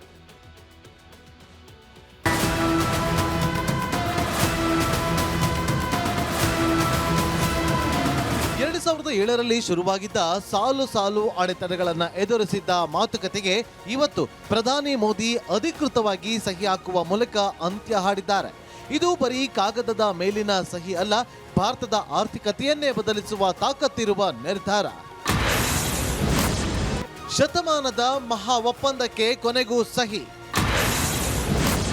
ಭಾರತ ಯುರೋಪ್ ಭಾಗ್ಯವೇ ಇನ್ನೂ ಬದಲು. ಪ್ರಧಾನಿ ನರೇಂದ್ರ ಮೋದಿ, ಯುರೋಪಿಯನ್ ಕಮಿಷನ್ ಅಧ್ಯಕ್ಷೆ ಉರ್ಸುಲಾ ವಾನ್ ಡೆರ್ ಲೆಯಿನ್ ಮತ್ತು ಯುರೋಪಿಯನ್ ಕೌನ್ಸಿಲ್ ಅಧ್ಯಕ್ಷ ಆಂಟೋನಿಯೋ ಕೋಸ್ಟಾ ಸಮ್ಮುಖದಲ್ಲಿ ಮೆಗಾ ಡೀಲ್ ಫೈನಲ್ ಆಗಿದೆ. ಈ ಒಪ್ಪಂದಕ್ಕೆ ಮದರ್ ಆಫ್ ಆಲ್ ಡೀಲ್ಸ್ ಅಂತ ಕರೆಯಲಾಗ್ತಾ ಇದೆ.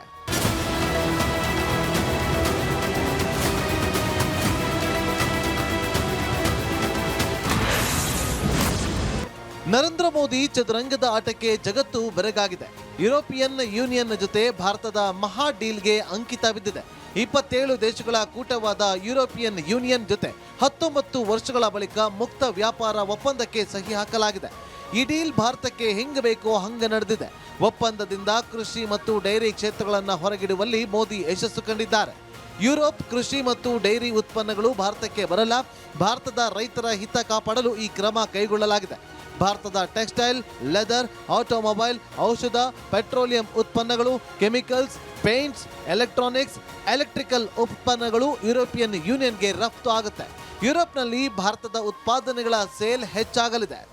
एक ऐतिहासिक क्षण था जब पहली बार यूरोपियन यूनियन के लीडर्स भारत के गणतंत्र दिवस समारोह में मुख्य अतिथि के रूप में शामिल हुए. आज एक और ऐतिहासिक अवसर है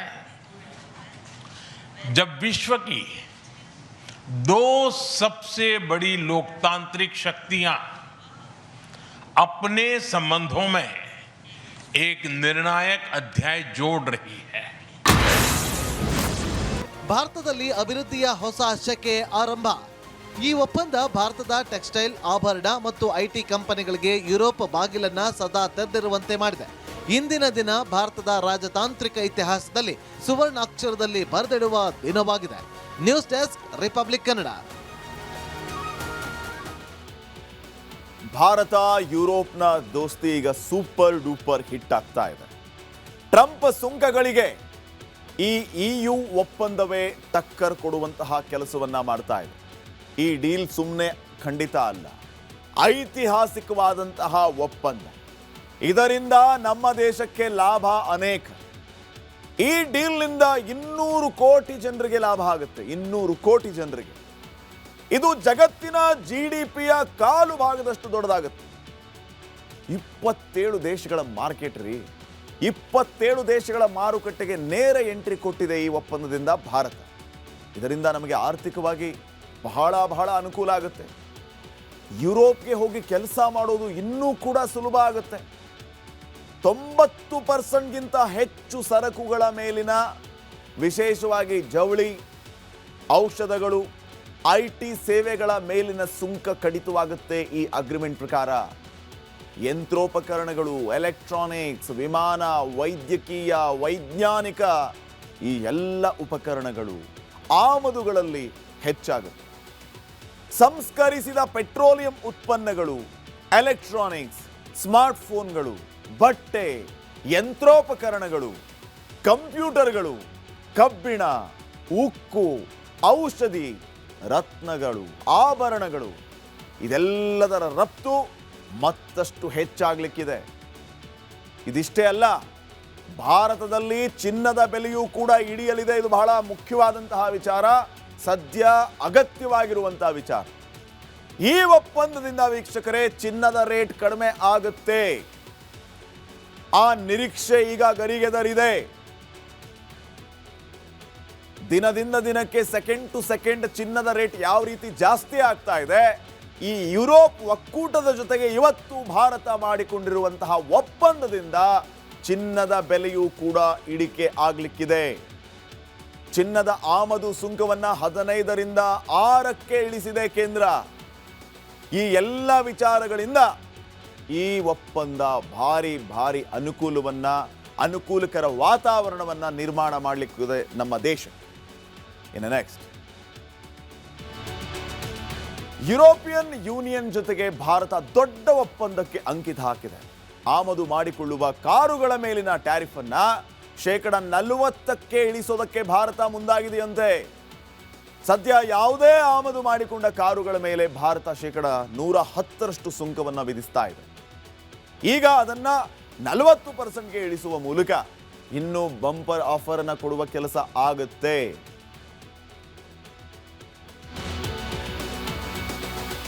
ನೋಡಿ ಯಾವ ರೀತಿ ಅನುಕೂಲ ಆಗುತ್ತೆ. ಚಿನ್ನದ ರೇಟ್ ಕಡಿಮೆ ಆಗುವಂತ ವಿಚಾರವನ್ನ ನೀವೀಗ ಕೇಳಿದ್ರಿ. ಈಗ ಕಾರ್ಗಳ ರೇಟ್ ಕೂಡ ಕಡಿಮೆ ಆಗುತ್ತೆ. ಅದು ಹೆಂಗೆ ನೋಡ್ತಾ ಹೋಗಿ. ಯುರೋಪಿಯನ್ ಯೂನಿಯನ್ ಜೊತೆಗೆ ಭಾರತ ಒಪ್ಪಂದ ಮಾಡಿಕೊಂಡಿದೆ. ಇವತ್ತು ಆಮದು ಮಾಡಿಕೊಳ್ಳುವಂತ ಕಾರ್ಗಳ ಮೇಲೆ ಸದ್ಯ 110% ಟ್ಯಾರಿಫ್ ಇದೆ. ಇದೇ ಕಾರಣಕ್ಕೆ ಭಾರತದ ವಿರುದ್ಧ ಎಲಾನ್ ಮಸ್ಕ್ ಕಿಡಿಕಾರುದು. 110% ಟ್ಯಾರಿಫ್ ಅಂದ್ರೆ ಹೆಂಗೆ ಅಂತ. ಐಷಾರಾಮಿ ಕಾರುಗಳು, ಬೇರೆ ದೇಶದಲ್ಲಿ ಪ್ರೊಡಕ್ಷನ್ ಆಗುವಂತಹ ಕಾರುಗಳನ್ನು ನಮ್ಮ ದೇಶಕ್ಕೆ ತಗೊಂಡ್ಬರೋದು ಅಂತಂದರೆ 110% ಟ್ಯಾರಿಫ್ ಇದೆ. ಹೀಗಾಗಿ ವಿದೇಶಿ ಮೂಲದ ಕಾರುಗಳು ಇಲ್ಲಿ ಸಿಕ್ಕಾಪಟ್ಟೆ ದುಬಾರಿ. ಬೆನ್ಸ್ ಕಾರ್ ತಗೊಳ್ಳಿ, ವೋಕ್ಸ್ ವ್ಯಾಗನ್ ತಗೊಳ್ಳಿ, ಇತರೆ ಯಾವೆಲ್ಲ ಕಾರ್ಗಳಿದೆ ಆ ಕಾರ್ಗಳು 110% ಟ್ಯಾರಿಫ್ ಕೊಟ್ಟೇ ಬರಬೇಕು. ಆಮದು ಮಾಡಿಕೊಳ್ಳುವ ಕಾರ್ಗಳ ಮೇಲಿನ ಟ್ಯಾರಿಫ್ ಈಗ ಇಳಿಕೆ ಮಾಡುತ್ತೆ ಸರ್ಕಾರ. 110% ಟ್ಯಾರಿಫ್ 40% ಇಳಿಸಲಿದೆ. 70% ಕಡಿಮೆ. ಕಾಲಾನಂತರದಲ್ಲಿ 10% ಇಳಿಕೆ ಆಗುತ್ತಂತೆ ಈ ಟ್ಯಾರಿಫ್. ಈಗ 40% ಕಡಿಮೆ ಮಾಡ್ತಾರೆ, ಅಂದ್ರೆ 40% ಮಾಡ್ತಾರೆ. 110 ಇದ್ದು 40%ಗೆ ಬರುತ್ತೆ, ಅಂದ್ರೆ 70% ಕಡಿಮೆ ಆಯಿತು. ಇನ್ನ 10% ಕಡಿಮೆ ಆಗುತ್ತಂತೆ. ವೋಕ್ಸ್ವ್ಯಾಗನ್, ಬೆನ್ಸ್, BMW ಕಂಪನಿಯ ಕಾರ್ ಬೆಲೆ ಇಳಿಕೆ ಆಗೋದು ನಿಶ್ಚಿತ. ಇದರಿಂದ ವಿಶ್ವದಲ್ಲೇ 3ನೇ ಅತಿ ದೊಡ್ಡ ಕಾರ್ ಮಾರುಕಟ್ಟೆ ಭಾರತ. ಸದ್ಯ ಮಾರುಕಟ್ಟೆಯಲ್ಲಿ ಸುಜುಕಿ ಮತ್ತು ಸ್ಥಳೀಯ ಕಂಪನಿಗಳ ಅಬ್ಬರ ಜೋರಾಗಿದೆ. ಈ ವಿದೇಶಿ ಕಾರುಗಳಿಗೆ ಟ್ಯಾರಿಫ್ ಅನ್ನು ಕಡಿಮೆ ಮಾಡಿಬಿಟ್ರೆ ಮಾರ್ಕೆಟ್ ಡಿಮ್ಯಾಂಡ್ ಜಾಸ್ತಿ ಆಗುತ್ತೆ ನಮ್ಮ ದೇಶದಲ್ಲಿ. ಮುಂದೆ ವೋಕ್ಸ್ವ್ಯಾಗನ್ ಆಗಿರ್ಬೋದು, ರೆನಾಲ್ಡ್ ಕಾರ್ ಆಗಿರ್ಬೋದು, ಇವುಗಳ ಮಾರಾಟ ಹೆಚ್ಚಳ ಆಗುತ್ತೆ. ಮುಂದೆ ಮಾರುತಿ, ಟಾಟಾ, ಮಹೀಂದ್ರಾಗೆ ದೊಡ್ಡ ಪೈಪೋಟಿ ನಿಶ್ಚಿತವಾಗಿರುತ್ತೆ. 2030 ವೇಳೆಗೆ ವಾರ್ಷಿಕ 60 ಲಕ್ಷ ಕಾರ್ ಮಾರಾಟದ ನಿರೀಕ್ಷೆ ಇದೆ ಈ ಒಪ್ಪಂದದಿಂದ. ಸೊ ಈ ರೀತಿಯ ನಿರೀಕ್ಷೆಗಳನ್ನ ಈಗ ಯುರೋಪ್ ಒಪ್ಪಂದದಿಂದ ಮಾಡಲಾಗ್ತಾ ಇದೆ. ಇನ್ನು ನೆಕ್ಸ್ಟ್, ಹಿಂದೂಗಳನ್ನ ನರಮೇಧ ಮಾಡಿ ರಕ್ತ ಹರಿಸ್ತಾ ಇರೋ ಬಾಂಗ್ಲಾದೇಶಕ್ಕೆ ಮತ್ತೊಂದು ಆಪತ್ತು ಎದುರಾಗಿದೆ. ಮೊದಲೇ ಬಾಂಗ್ಲಾದೇಶದ ಜವಳಿ ಸಾಮ್ರಾಜ್ಯ ಅಧಪತನದತ್ತ ಸಾಗಿದೆ. ಆ ಗಾಯಕ್ಕೆ ಭಾರತ ಯುರೋಪ್ ಮುಕ್ತ ವ್ಯಾಪಾರವನ್ನ ಉಪ್ಪು ಸವರುವಂತೆ ಮಾಡ್ತಾರೆ.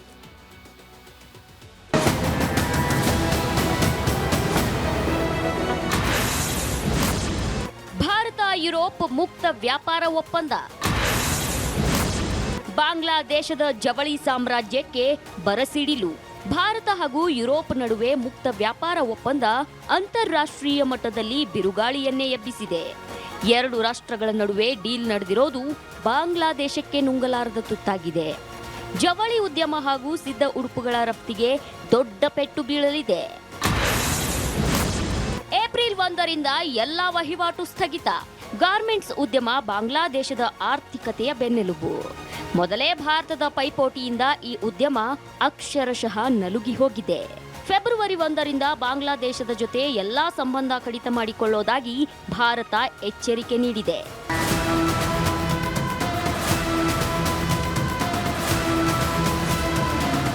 ಬಾಂಗ್ಲಾದೇಶದ ಜವಳಿ ವಲಯಕ್ಕೆ ಭಾರತದ ಹತ್ತಿ ನೂಲೆ ಆಧಾರ ಸ್ತಂಭ. ಉಡುಪು ತಯಾರಕರು ಭಾರತೀಯ ನೂಲಿನ ಮೇಲೆ ಅವಲಂಬಿತರಾಗಿದ್ದಾರೆ. ಚೀನಾದಿಂದ ಪಾಲಿಸ್ಟರ್ ನೂಲನ್ನು ಆಮದು ಮಾಡಿಕೊಳ್ಳಲಾಗುತ್ತೆ. ದೇಶೀಯ ಜವಳಿ ಗಿರಣಿಗಳ ಬೆಳವಣಿಗೆ ಕುಂಠಿತಗೊಂಡಿದೆ.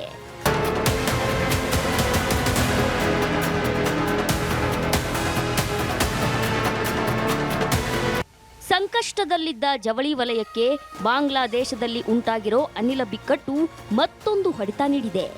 ಕಳೆದ 3-4 ತಿಂಗಳಲ್ಲಿ ಅನಿಲ ಕೊರತೆ, ಅನಿಯಮಿತ ಪೂರೈಕೆ, ಹೆಚ್ಚುತ್ತಿರೋ ಇಂಧನ ದರಗಳಿಂದಾಗಿ ಜವಳಿ ಉದ್ಯಮಕ್ಕೆ $2 ಬಿಲಿಯನ್ ನಷ್ಟವಾಗಿದೆ. ಯುರೋಪಿಯನ್ ಯೂನಿಯನ್ ಭಾರತದ ಒಪ್ಪಂದದಿಂದ ಬಾಂಗ್ಲಾದೇಶ ಕಂಗಾಲಾಗಿದೆ. Bureau report, republic Kannada.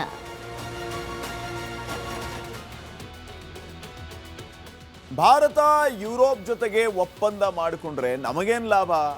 ಎಲ್ಲಿ ಯುರೋಪು, ಎಲ್ಲೂ 27 ದೇಶ, ಅವರೇನೋ ಅಗ್ರಿಮೆಂಟ್ ಮಾಡಿಕೊಂಡ್ರು, ನಮ್ಮ ಪ್ರಧಾನಿ ಮೋದಿ ಅವರೇನೋ ಸಿಗ್ನೇಚರ್ ಮಾಡಿದ್ರು, ನಮಗೇನು ಲಾಭ?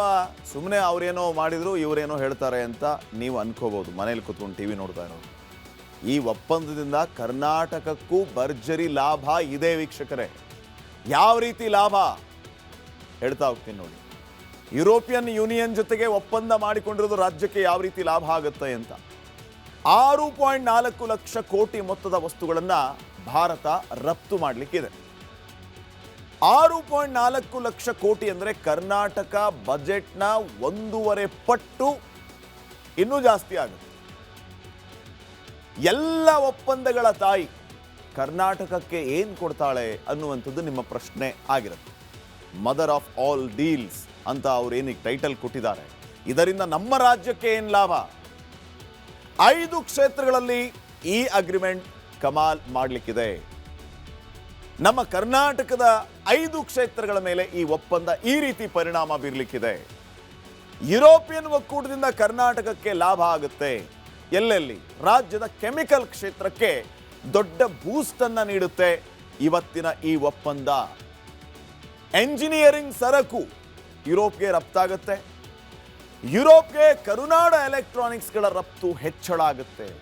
ಕರ್ನಾಟಕದಿಂದ ಎಲೆಕ್ಟ್ರಾನಿಕ್ ವಸ್ತುಗಳು ಏನೆಲ್ಲ ಇದೆ ರಫ್ತು ಹೆಚ್ಚಳ ಆಗುತ್ತೆ ಡೈರೆಕ್ಟ್ ಯುರೋಪ್ಗೆ. ಅಲ್ಲಿ 27 ದೇಶಗಳ ಮಾರ್ಕೆಟ್.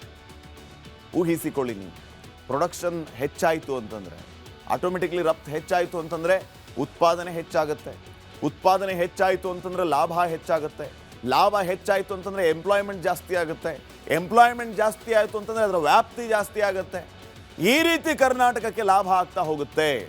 ಇನ್ನು ಫಾರ್ಮಾಸ್ಯೂಟಿಕಲ್ಸ್ ಮತ್ತು ಮೆಡಿಕಲ್ ಡಿವೈಸ್ಗೆ ಬೇಡಿಕೆ ಹೆಚ್ಚಾಗುತ್ತೆ. ಮೆಡಿಕಲ್ ಡಿವೈಸ್ ಅಂತಂದ್ರೆ ಏನು? ಸ್ಕ್ಯಾನರ್ ಮಷಿನ್ಗಳಾಗಿರ್ಬೋದು, ಟೆಥಸ್ಕೋಪ್ ಆಗಿರ್ಬೋದು, ಇತ್ಯಾದಿ ಮೆಡಿಕಲ್ ಕ್ಷೇತ್ರದಲ್ಲಿ ಬಳಸುವಂತಹ ವಸ್ತುಗಳ ಉತ್ಪಾದನೆ ನಮ್ಮ ರಾಜ್ಯದಲ್ಲೇ ಆಗುತ್ತೆ. ಅದಕ್ಕೂ ಕೂಡ ಬೇಡಿಕೆ ಆಗುತ್ತೆ. Direct Karnataka to Europe market. ಕರ್ನಾಟಕದ ಟೆಕ್ಸ್ಟೈಲ್ ದೊಡ್ಡ ಮಟ್ಟದ ಲಾಭ ನಿಶ್ಚಿತ. ಟೆಕ್ಸ್ಟೈಲ್ ದೊಡ್ಡ ಮಾರ್ಕೆಟ್ ನಮ್ಮ ರಾಜ್ಯದಲ್ಲಿ. ಇಲ್ಲಿನ ಟೆಕ್ಸ್ಟೈಲ್ ಉತ್ಪನ್ನಗಳು ಡೈರೆಕ್ಟ್ ಯುರೋಪ್ನ ಮಾರ್ಕೆಟ್ಗೆ ರಫ್ತಾಗುತ್ತೆ ರಾಜ್ಯದಿಂದ. ಇದರಿಂದನೂ ಕೂಡ ದೊಡ್ಡ ಮಟ್ಟದ ಲಾಭ ನಮಗೆ ಸಿಗುತ್ತೆ. ಯುರೋಪ್ನಲ್ಲಿ ಕರ್ನಾಟಕದ ಕಾಫಿಯ ಘಮ ಕೂಡ ಹಬ್ಬಲಿಕ್ಕಿದೆ. ಕಾಫಿ ಬೆಳೆಗಾರರು ಕೂಡ ಸಂತೋಷವನ್ನ ಪಡಬಹುದು. ಹೆಚ್ಚು ಕಾಫಿ ನಮ್ಮ ದೇಶದಿಂದ ಯುರೋಪ್ಗೆ ಇನ್ನು ಮುಂದೆ ರಫ್ತಾಗುತ್ತೆ. ಸೊ ಈ ಎಲ್ಲ ಕ್ಷೇತ್ರಗಳಲ್ಲಿ ಇವತ್ತಿನ ಈ ಒಪ್ಪಂದ ನಮ್ಮ ರಾಜ್ಯಕ್ಕೂ ಕೂಡ ಲಾಭ ತಂದುಕೊಡ್ಲಿಕ್ಕಿದೆ. ಈ ಎಲ್ಲ ನಿರೀಕ್ಷೆಗಳ ಲೆಕ್ಕಾಚಾರವನ್ನು ಹಾಕಲಾಗಿದೆ. ನೋಡೋಣ ಮುಂದೆ ಯಾವ ರೀತಿ ಲಾಭ ಆಗುತ್ತೆ, ಏನೆಲ್ಲ ಇದರಿಂದ ಅನುಕೂಲ ಆಗುತ್ತೆ ಅಂತ ಹೇಳಿ. ಇನ್ನು ನೆಕ್ಸ್ಟ್, T20 ವಿಶ್ವಕಪ್ನಲ್ಲಿ ಆಡೋದಿಲ್ಲ ಅಂತಿದ್ದ ಪಾಕಿಸ್ತಾನ್ ಕೊನೆಗೂ ಆಡೋದಕ್ಕೆ ಒಪ್ಕೊಂಡಿದೆ. ತಂಡವನ್ನೂ ಕೂಡ ಪ್ರಕಟ ಮಾಡಿದೆ. ಆದರೆ ಈಗ ಪಾಕಿಸ್ತಾನ್ ಭಾರತದ ವಿರುದ್ಧದ ಪಂದ್ಯವನ್ನ ಬಹಿಷ್ಕರಿಸಬಹುದು ಅಂತ ಹೇಳಲಾಗ್ತಾ ಇದೆ. ಪಾಕಿಸ್ತಾನ್ ಕ್ರಿಕೆಟ್ ಮಂಡಳಿಯ ಮುಂದೆ 2 ಆಯ್ಕೆ ಇದೆ. 2026ರ T20 ವಿಶ್ವಕಪ್ ಅನ್ನೇ ಬಹಿಷ್ಕಾರ ಮಾಡೋದು, ಇಲ್ಲ ಅಂತಂದ್ರೆ ಭಾರತ ವಿರುದ್ಧದ ಪಂದ್ಯವನ್ನ ಬಹಿಷ್ಕರಿಸೋದು. ಸದ್ಯ ಪಾಕಿಸ್ತಾನ್ 2ನೇ ಆಯ್ಕೆಯನ್ನ ಆಯ್ದುಕೊಂಡಿದೆ. ಆ ಮೂಲಕ ICCಗೆ ನಷ್ಟವನ್ನ ಉಂಟು ಮಾಡೋದಕ್ಕೆ ನಿರ್ಧಾರ ಮಾಡಿದೆ. ನೋಡಿ ಯಾವ ರೀತಿ ಇಲ್ಲಿ ಪಾಕಿಸ್ತಾನ್ ಮತ್ತು ಭಾರತದ ನಡುವೆ ವ್ಯತ್ಯಾಸಗಳಿದೆ. ಯಾಕೆ ಪಾಕಿಸ್ತಾನ್ ನಮ್ಮ ದೇಶದ ಜೊತೆಗೆ ಆಟ ಆಡೋದಕ್ಕೆ ವಿರೋಧವನ್ನ ವ್ಯಕ್ತಪಡಿಸಬಹುದು, ಇವೆಲ್ಲವನ್ನು ಕೂಡ ನೋಡ್ತಾ ಹೋಗೋಣ. T20 ವಿಶ್ವಕಪ್ನಲ್ಲಿ ಹಾಲಿ ಚಾಂಪಿಯನ್ ಭಾರತವೇ ಬಲಿಷ್ಠ, ಅದು ಎಲ್ಲರಿಗೂ ಗೊತ್ತಿರುವಂತಹ ವಿಚಾರ. ಬಲಿಷ್ಠ ಬ್ಯಾಟಿಂಗ್ ಬೌಲಿಂಗ್ ನೋಡಿ ಪಾಕಿಸ್ತಾನ್ ಬೆದರಿದೆ. ಭಾರತದ ಜೊತೆಗೆ ಆಡಿ ನಾವು ಮರ್ಯಾದೆ ತಗೊಳ್ಳೋದಕ್ಕಿಂತ ನಾವು ಭಾರತ ಜೊತೆಗೆ ಆಡೋದಿಲ್ಲ ಅಂತ ಹೇಳಿಬಿಡೋದು, ಇದರಿಂದ ಅಲ್ಪ ಸ್ವಲ್ಪ ನಮ್ಮ ಮರ್ಯಾದೆಯನ್ನು ಉಳಿಸ್ಕೋಬಹುದು ಅಂತ ಅವರ ಲೆಕ್ಕಾಚಾರ. ಆದರೆ ಸೋಲ್ತೀವಿ ಅನ್ನೋದು ಗೊತ್ತಿದ್ದೇ ಅವರು ಈ ರೀತಿ ಮಾಡ್ತಿದ್ದಾರೆ ಅನ್ನೋದನ್ನು ನಾವು ಗಮನಿಸಬೇಕಾಗತ್ತೆ. ಅದರಲ್ಲೂ ಪಾಕಿಸ್ತಾನವನ್ನು ಅಭಿಷೇಕ್ ಶರ್ಮಾ ಅವರು ಬೆಚ್ಚಿ ಬೀಳಿಸಿದ್ದಾರೆ. ಅವರ ಸ್ಟ್ರೈಕ್ ರೇಟನ್ನು ನೀವು ನೋಡ್ತಾ ಇದ್ರಿ. ವಿಧ್ವಂಸಕ ಬ್ಯಾಟಿಂಗ್ ಮಾಡ್ತಾ ಇರುವಂಥದ್ದು ಅಭಿಷೇಕ್ ಶರ್ಮಾ.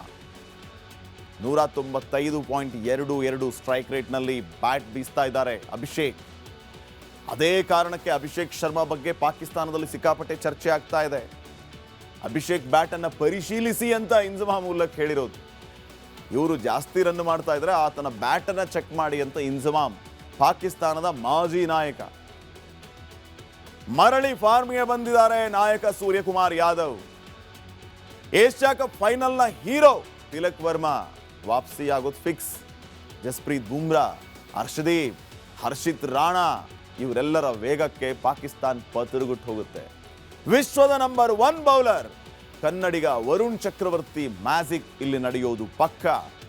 ಆದರೆ ಟೆಸ್ಟ್ ಬ್ಯಾಟರ್ಗಳನ್ನು ನಂಬಿ ಕುಳಿತಿದೆ ಈ ಪಾಕಿಸ್ತಾನ್. ಟಕ್ಕರ್ ಕೊಡೋದಕ್ಕಾಗಲ್ಲ. 128.46 ಸ್ಟ್ರೈಕ್ ರೇಟ್ನಲ್ಲಿ ಬ್ಯಾಟ್ ಬೀಸೋದು ಈ ಬಾಬರ್ ಆಜಮ್. ಆಡಿದ್ರೆ ಆಡ್ದ, ಇಲ್ಲ ಅಂದ್ರೆ ಮನೆಗೆ ಹೋದ. ಅನನುಭವಿ ತಂಡದ ಜೊತೆಗೆ ಪಾಕಿಸ್ತಾನ್ ತಂಡ ಬರ್ತಾ ಇದೆ, ಎಕ್ಸ್ಪೀರಿಯನ್ಸೇ ಇಲ್ಲ. ಸೋಲುವ ಬದಲು ಭಾರತ ಜೊತೆಗೆ ಆಡೋದಿಲ್ಲ ಅಂದ್ಬಿಟ್ರೆ ನಾವು ಸೇಫ್ ಅನ್ನುವಂಥ ಲೆಕ್ಕಾಚಾರ ಇವ್ರದ್ದು. ಇಲ್ಲ, ನಾವು ಅವ್ರ ಜೊತೆ ಆಟ ಆಡೋದಿಲ್ಲ ಅಂತ ಬಹಿಷ್ಕಾರ ಮಾಡಿಬಿಡ್ತೀವಿ ಅಂತ. ಆಟ ಆಡಿದರೆ ನಾವು ಸೋತು ಹೋಗ್ತೀವಿ, ಜಗತ್ತಿನ ಮುಂದೆ ನಮ್ಮ ಮರ್ಯಾದೆ ಮತ್ತು ಹೋಗುತ್ತೆ, ಇದೆಲ್ಲ ಯಾಕೆ ಬೇಕು, ಆಡೋದೇ ಬೇಡಪ್ಪ, ಈ ರೀತಿ ಪಾಕಿಸ್ತಾನ್ ಡಿಸೈಡ್ ಮಾಡಿದೆ. ಅದಕ್ಕೆಲ್ಲ ಕಾರಣ ನಮ್ಮ ಭಾರತೀಯ ಕ್ರಿಕೆಟ್ ಪ್ಲೇಯರ್ಸ್. ಅವರ ಸ್ಟ್ರೈಕ್ ರೇಟ್ ನೋಡ್ತಾ ಇದ್ರಿ, ತಮ್ಮ ತಮ್ಮ ಕ್ಷೇತ್ರದಲ್ಲಿ ಯಾವ ರೀತಿ ಛಾಪು ಮೂಡಿಸಿದ್ದಾರೆ ಅನ್ನೋದು ನಿಮಗೆಲ್ಲ ಗೊತ್ತಿರೋ ವಿಚಾರವೇ. ನೆಕ್ಸ್ಟ್, ಕಳೆದ ಜನವರಿ 13ನೇ ತಾರೀಕು UGC ಹೊರಡಿಸಿದ್ದ ಅಧಿಸೂಚನೆ ವಿವಾದಕ್ಕೀಡಾಗಿದೆ. ರಾಷ್ಟ್ರವ್ಯಾಪಿ ಪ್ರತಿಭಟನೆಗಳು ಶುರುವಾಗಿದೆ. ಈ ನಿಯಮವನ್ನ ವಿರೋಧಿಸಿ ಲಖನೌನ 11 ಬಿಜೆಪಿ ನಾಯಕರು ಪಕ್ಷಕ್ಕೆ ರಾಜೀನಾಮೆಯನ್ನ ಸಲ್ಲಿಸಿದ್ದಾರೆ. ಅಧಿಸೂಚನೆಯ ಪ್ರಕಾರ ಕಾಲೇಜು ಮತ್ತು ಯೂನಿವರ್ಸಿಟಿಗಳಲ್ಲಿ ಜಾತಿ ತಾರತಮ್ಯವನ್ನ ನಿಲ್ಲಿಸೋದಕ್ಕೆ ಸಮಿತಿ ರಚನೆ ಕಡ್ಡಾಯ ಆಗಿದೆ. ಈ ಸಮಿತಿಗೆ SC ST OBC ವಿದ್ಯಾರ್ಥಿಗಳು ದೂರು ನೀಡಬಹುದು. ಆದರೆ ಈ ನಿಯಮ ಮೇಲ್ವರ್ಗದವರು, ಅದರಲ್ಲೂ ಬ್ರಾಹ್ಮಣರ ವಿರುದ್ಧ ಸುಖಾಸುಮ್ಮನೆ ದೂರು ನೀಡೋದಕ್ಕೆ ಅನುವು ಮಾಡಿಕೊಡುತ್ತೆ ಅಂತ ರಾಜೀನಾಮೆ ನೀಡಿದವರು ಆರೋಪವನ್ನ ಮಾಡ್ತಾ ಇದ್ದಾರೆ.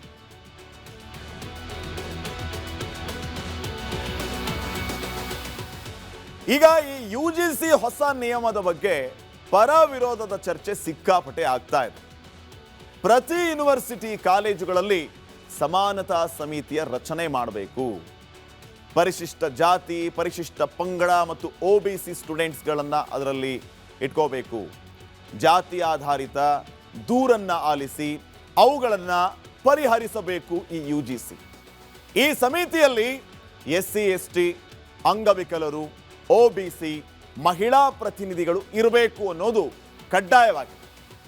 ಕ್ಯಾಂಪಸ್ ಅಲ್ಲಿ ಸಮಾನತೆಯ ವಾತಾವರಣ ನಿರ್ಮಿಸುವ ಗುರಿಯನ್ನ UGC ಹೊಂದಿದೆ. ಈ ನಿಯಮಕ್ಕೆ ಮೇಲ್ವರ್ಗ ಮತ್ತು ಸಾಮಾನ್ಯ ವರ್ಗದವರು ವಿರೋಧವನ್ನು ವ್ಯಕ್ತಪಡಿಸ್ತಾ ಇದ್ದಾರೆ.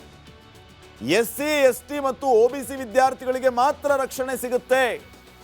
ಅಲ್ಲಿ ಸಾಮಾನ್ಯ ವರ್ಗ ಮೇಲ್ವರ್ಗದವರಿಗೆ ಸ್ಥಾನಮಾನನೇ ಇಲ್ಲ. ಏನ್ ನಿರೀಕ್ಷೆ ಮಾಡಬಹುದು ನಾವು UGC ಇಂದ ಅನ್ನುವಂಥದ್ದು ಇವರೆಲ್ಲರ ಆರೋಪ ಆಗಿದೆ. ಸಾಮಾನ್ಯ ವರ್ಗದವರಿಗೆ ತಾರತಮ್ಯ ಆದರೆ ಎಲ್ಲಿ ಹೋಗ್ಬೇಕು, ಯಾಕೆ ಬೇಕು ಈ UGC ಅಂತ ಈಗೇನು ರಾಜೀನಾಮೆ ಕೊಟ್ಟಿದ್ದಾರಲ್ಲ ಹಲವರು, ಇದನ್ನು ವಿರೋಧಿಸಿ ಈ ಕಾರಣಗಳನ್ನು ಹೇಳ್ತಾ ಇದ್ದಾರೆ.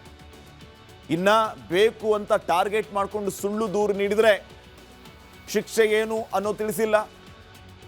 ಇದೇ ಕಾರಣಕ್ಕೆ ಸುಪ್ರೀಂ ಕೋರ್ಟಲ್ಲಿ ಅರ್ಜಿಯನ್ನು ಸಲ್ಲಿಸುವಂಥ ಕೆಲಸ ಈಗ ಆಗಿದೆ. UGC ಸುಮ್ಮನೆ ಮೇಲ್ವರ್ಗದವರನ್ನ, ಬ್ರಾಹ್ಮಣರನ್ನ ಟಾರ್ಗೆಟ್ ಮಾಡೋದಕ್ಕೆ ತರ್ತಾ ಇದ್ದಾರೆ ಕಾನೂನು, ನಾವು ಇದಕ್ಕೆ ಒಪ್ಪೋದಿಲ್ಲ ಅಂತ ಹೇಳಿ ಬಿಜೆಪಿಯವರೇ ಹಲವು ರಾಜೀನಾಮೆಯನ್ನ ಕೊಟ್ಟಿದ್ದಾರೆ. ಆ ಸಮಿತಿಯಲ್ಲಿ ಮೇಲ್ವರ್ಗದವರಿಗೂ ಸ್ಥಾನಮಾನ ಇರಬೇಕಾಗಿತ್ತು. ನೀವು SC ST ಅವರಿಗೆ OBC ಅವರಿಗೆ ಮಾತ್ರ ಕೊಟ್ಟಿದ್ದೀರಿ, ಇದಕ್ಕೆ ನಮ್ಮ ವಿರೋಧ ಇದೆ ಅಂತ ಹೇಳಿ ಹಲವರು ರಾಜೀನಾಮೆಯನ್ನ ಕೊಟ್ಟಿದ್ದಾರೆ. ಈ UGC ವಿರುದ್ಧ ಅಭಿಯಾನವನ್ನು ಕೂಡ ಆರಂಭಿಸಿದ್ದಾರೆ. ಎಲ್ಲಿ ಹೋಗಿ ನಿಲ್ಲುತ್ತ ನೋಡೋಣ ಮುಂದೆ ಇದು. ಇನ್ನು ನೆಕ್ಸ್ಟ್,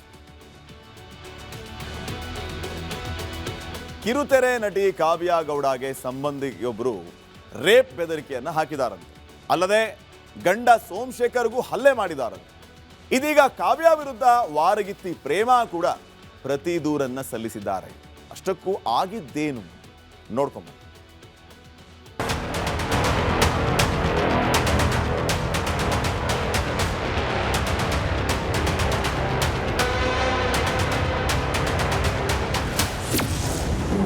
ಕಿರುತೆರೆ ನಟಿ ಕಾವ್ಯ ಗೌಡಗೆ ಟಾರ್ಚರ್, ಅತ್ಯಾಚಾರ ಎಸಗುವೆ ಅಂದನಂತೆ ಸಂಬಂಧಿ. ಗಾಂಧಾರಿ ರಾಧಾರಮಣ ಸೀರಿಯಲ್ ಮೂಲಕ ಪರಿಚಿತರಾಗಿದ್ದ ನಟಿ ಕಾವ್ಯ ಗೌಡ ಇದೀಗ ಅತ್ಯಾಚಾರ ಬೆದರಿಕೆಯ ಆರೋಪ ಮಾಡಿದ್ದಾರೆ. ತನ್ನ ಸಂಬಂಧಿಕರೇ ತನಗೆ ಕಿರುಕುಳ ಕೊಟ್ಟು ಹಲ್ಲೆ ಮಾಡಿದ್ದಾರೆ ಎಂದು ದೂರು ಕೊಟ್ಟಿದ್ದಾರೆ. ನಟಿ ಕಾವ್ಯ ಗೌಡ ಉದ್ಯಮಿ ಸೋಮಶೇಖರ್ ಅವರನ್ನ ಮದುವೆಯಾಗಿದ್ದಾರೆ. ಸೋಮಶೇಖರ್ ಹಾಗೂ ನಂದೀಶ್ ಸಹೋದರರೆಲ್ಲ ಒಂದೇ ಮನೆಯಲ್ಲಿ ಒಟ್ಟಿಗೆ ವಾಸ ಮಾಡ್ತಿದ್ದಾರೆ. ಆದರೆ ಇತ್ತೀಚೆಗೆ ವಾರ್ಗಿತ್ಯರ ಮಧ್ಯೆ ವಾರ್ ಶುರುವಾಗಿದ್ದು ಕಾವ್ಯ ಮತ್ತು ಪ್ರೇಮ ಕಿತ್ತಾಡಿಕೊಂಡು ಠಾಣೆ ಮೆಟ್ಟಿಲೇರಿದ್ದಾರೆ. ಕಾವ್ಯಗೌಡ ಬಣ್ಣದ ಲೋಕದಿಂದ ದೂರ ಉಳಿದಿದ್ದಾರೆ. ಕೇವಲ ಜಾಹೀರಾತುಗಳಲ್ಲಿ ಮಾತ್ರ ಕಾಣಿಸಿಕೊಳ್ಳುತ್ತಿದ್ದಾರೆ. ಕಾವ್ಯ ಬೆಳವಣಿಗೆ ಸಹಿಸಲಾಗದೆ ಪತಿ ಸೋಮಶೇಖರ್ ಸಹೋದರ ಹಾಗೂ ಸಂಬಂಧಿಕರು ಹಲ್ಲೆ ಮಾಡಿದ್ದಾರಂತೆ. ಅಲ್ಲದೆ ಸಂಬಂಧಿ ರವಿಕುಮಾರ್ ಎಂಬಾತ ಕಾವ್ಯಗೆ ರೇಪ್ ಬೆದರಿಕೆ ಹಾಕಿದ್ದಾರಂತೆ. ಇದು ಆಲ್ರೆಡಿ ಒಂದ್ಸಲಿ ನನಗೆ ಅವರು ಹೊಡೆದಿದ್ರು. ನನ್ನ ಮಾವನ ಹೆಸರು ಹಾಳು ಮಾಡಬಾರ್ದು ಅಂತ ನಾನು ಪಬ್ಲಿಕ್ಗೆ ಬಂದಿಲ್ಲ. ಇದು ಎರಡನೇ ಸಲ. ಯಾಕಂದರೆ ನನ್ನ ಗಂಡನಿಗೆ ಹಿಂದೆ ಚಾಕು ಚುಚ್ಚಿದಾಗ ನನ್ನ ಮಗಳಿಗೆ ಹೊಡೆದಾಗ ಡೆಫಿನೆಟ್ ಆಗಲ್ಲ, ಭಯ ಆಗುತ್ತೆ. ಅದಾದ ನಂತರ ನಮ್ಮ ಮಾವನ ಲೈಕ್ ಮಾಡ್ತೀನಿ ಅಂದಾಗೂ ನನಗೆ ಅದು ಸ್ವಲ್ಪ ನಂಬಿಕೆ ಭಯ ಆಯಿತು. ಯಾಕಂದರೆ ನನಗೆ ಇನ್ನೂ ಏನಾದರೂ ಹೆಚ್ಚು ಕಡಿಮೆ ಆದರೆ ನನಗೆ ಕಾನೂನು ಮೊರೆ ಹೋಗಲೇಬೇಕು. ಕಾವ್ಯ ವಾರ್ಗಿತ್ತಿ ಪ್ರೇಮ ಹಾಗೂ ಅವರ ತಂದೆ ರವಿಕುಮಾರ್ ಮೇಲೆ ರಾಮಮೂರ್ತಿ ನಗರ ಠಾಣೆಯಲ್ಲಿ ದೂರು ನೀಡಿದ್ದಾರೆ. ಪ್ರೇಮ ಕೂಡ ಕಾವ್ಯ ವಿರುದ್ಧ ಪ್ರತಿ ದೂರು ನೀಡಿದ್ದಾರೆ. ಕಾವ್ಯಗೌಡ ಅವರ ವರ್ಕರ್ ಒಬ್ಬರು ನನ್ನ ಕಿಚನ್ ಹತ್ರ ಬರ್ತಾರೆ ನಿನ್ನೆ 2 ಗಂಟೆಗೆ. ನಾನು ಊಟ ಮಾಡ್ತಾ ಇದ್ದೆ. ಆ ಹುಡುಗಿ ಬಂದಾಗ ನಾನು ಕೇಳಿದೆ, ಏನಮ್ಮ ಬಂದಿದ್ದು? ಇಷ್ಟೇ ಸರ್ ಕೇಳಿದ್ದು. ಆ ಹುಡುಗಿ ಏನೂ ಮಾತಾಡಲಿಲ್ಲ, ಸುಮ್ಮನೆ ಹೊರಟೋದ್ರು. ಅದಾದಮೇಲೆ ನಾವು ಊಟ ಮಾಡ್ತಾ ಇದ್ವಿ. ಆಕೆ ಏಕಾಏಕಿ ಕಾವ್ಯಗೌಡ ಬಂದು, ನನ್ನ ಮನೆ ಇದು, ನಂದು ಮನೆ ಇದು, ಹೆಂಗೆ ಕೂತಿದ್ದೀರಾ ನನ್ನ ಮನೇಲಿ ನೀವು, ತಿರ್ಕೊಂತಿನ ಜನ ನೀವು ನಾಯಿಗಳು ಅಂತ ಊಟ ಮಾಡ್ತಾ ಇರೋ ಪ್ಲೇಟ್ಗಳನ್ನೆಲ್ಲ ತೆಗೆದು ಎಡ್ಸಿ ನನ್ನ ಮನೆಯಿಂದ ಹೊರಗಡೆ ಹೋಗಿ. ನಾನೆಲ್ಲ ಹಿಂದೆ ಹೆಂಗೆ ಮನೆ. ವಾರ್ಗಿತ್ತಿಯರ ನಡುವೆ ಶುರುವಾದ ವಾರ್ ಠಾಣೆ ಮೆಟ್ಟಿಲಿರುವಂತೆ ಮಾಡಿದೆ. ನಾನಾ ನೀನಾ ಎನ್ನುವ ಹಂತ ತಲುಪಿದೆ. ಪೊಲೀಸರ ವಿಚಾರಣೆ ಬಳಿಕ ಅಸಲಿ ಸತ್ಯ ಏನು ಅನ್ನೋದು ತಿಳಿದು ಬರಬೇಕಿದೆ. Praveen Salaganahalli, film bureau, Republic Kannada. ಕರ್ನಾಟಕದಲ್ಲಿ ದ್ವೇಷ ಭಾಷಣ ಮಸೂದೆ 2025 ಜಾರಿಯೇ ಆಗಿಲ್ಲ. ರಾಜ್ಯಪಾಲರು ಮಸೂದೆಗೆ ಸಹಿಯನ್ನೂ ಹಾಕಿಲ್ಲ. ಅದಕ್ಕೂ ಮುನ್ನವೇ ಹಿಂದೂ ಮುಖಂಡರಿಗೆ ಪೊಲೀಸರು ನೋಟಿಸ್ ಅನ್ನು ನೀಡ್ತಾ ಇದ್ದಾರೆ. ಇದು ವಿವಾದಕ್ಕೆ ಕಾರಣ ಆಗ್ತಾ ಇದೆ. ಪೊಲೀಸ್ ಇಲಾಖೆಯು ಜಿಲ್ಲಾ ವ್ಯಾಪ್ತಿಗಳಲ್ಲಿ ಹಿಂದೂ ಕಾರ್ಯಕ್ರಮಗಳಿಗೂ ಮುನ್ನ ಭಾಷಣ ಮಾಡುವ ಮುಖಂಡರಿಗೆ ಷರತ್ತುಗಳನ್ನು ವಿಧಿಸಿ ನೋಟಿಸ್ ಅನ್ನು ನೀಡ್ತಾ ಇದೆ. ಇದು ಆಕ್ರೋಶಕ್ಕೆ ಕಾರಣವಾಗ್ತಾ ಇದೆ. ಇದಾಗಿತ್ತು ಇವತ್ತಿನ ಕರ್ನಾಟಕ ಪ್ರೈಮ್ ಟೈಮ್. ನೋಡ್ತಾ ಇರಿ ರಿಪಬ್ಲಿಕ್ ಕನ್ನಡ, ಇದು ನಿಮ್ಮ ಧ್ವನಿ. ನಮಸ್ಕಾರ. ಆರೋಗ್ಯ ಹಾಗೂ ನ್ಯೂಟ್ರಿಷನ್ ಸಿಗುತ್ತೆ, ನೋಡಿ ಬಾಡಿ ಸ್ಟ್ರಾಂಗ್ ಆಗುತ್ತೆ, ಸ್ವಲ್ಪ ತಿಂದು ಹಸಿವು ನಿಗುತ್ತೆ, ಡೈಜೆಷನ್ಗೆ ಇಲ್ಲ ಅಪಾಯ. MDH ಸೋಯಾ ಟೀ, ಅಸಲಿ ಪ್ರೋಟೀನ್. MDH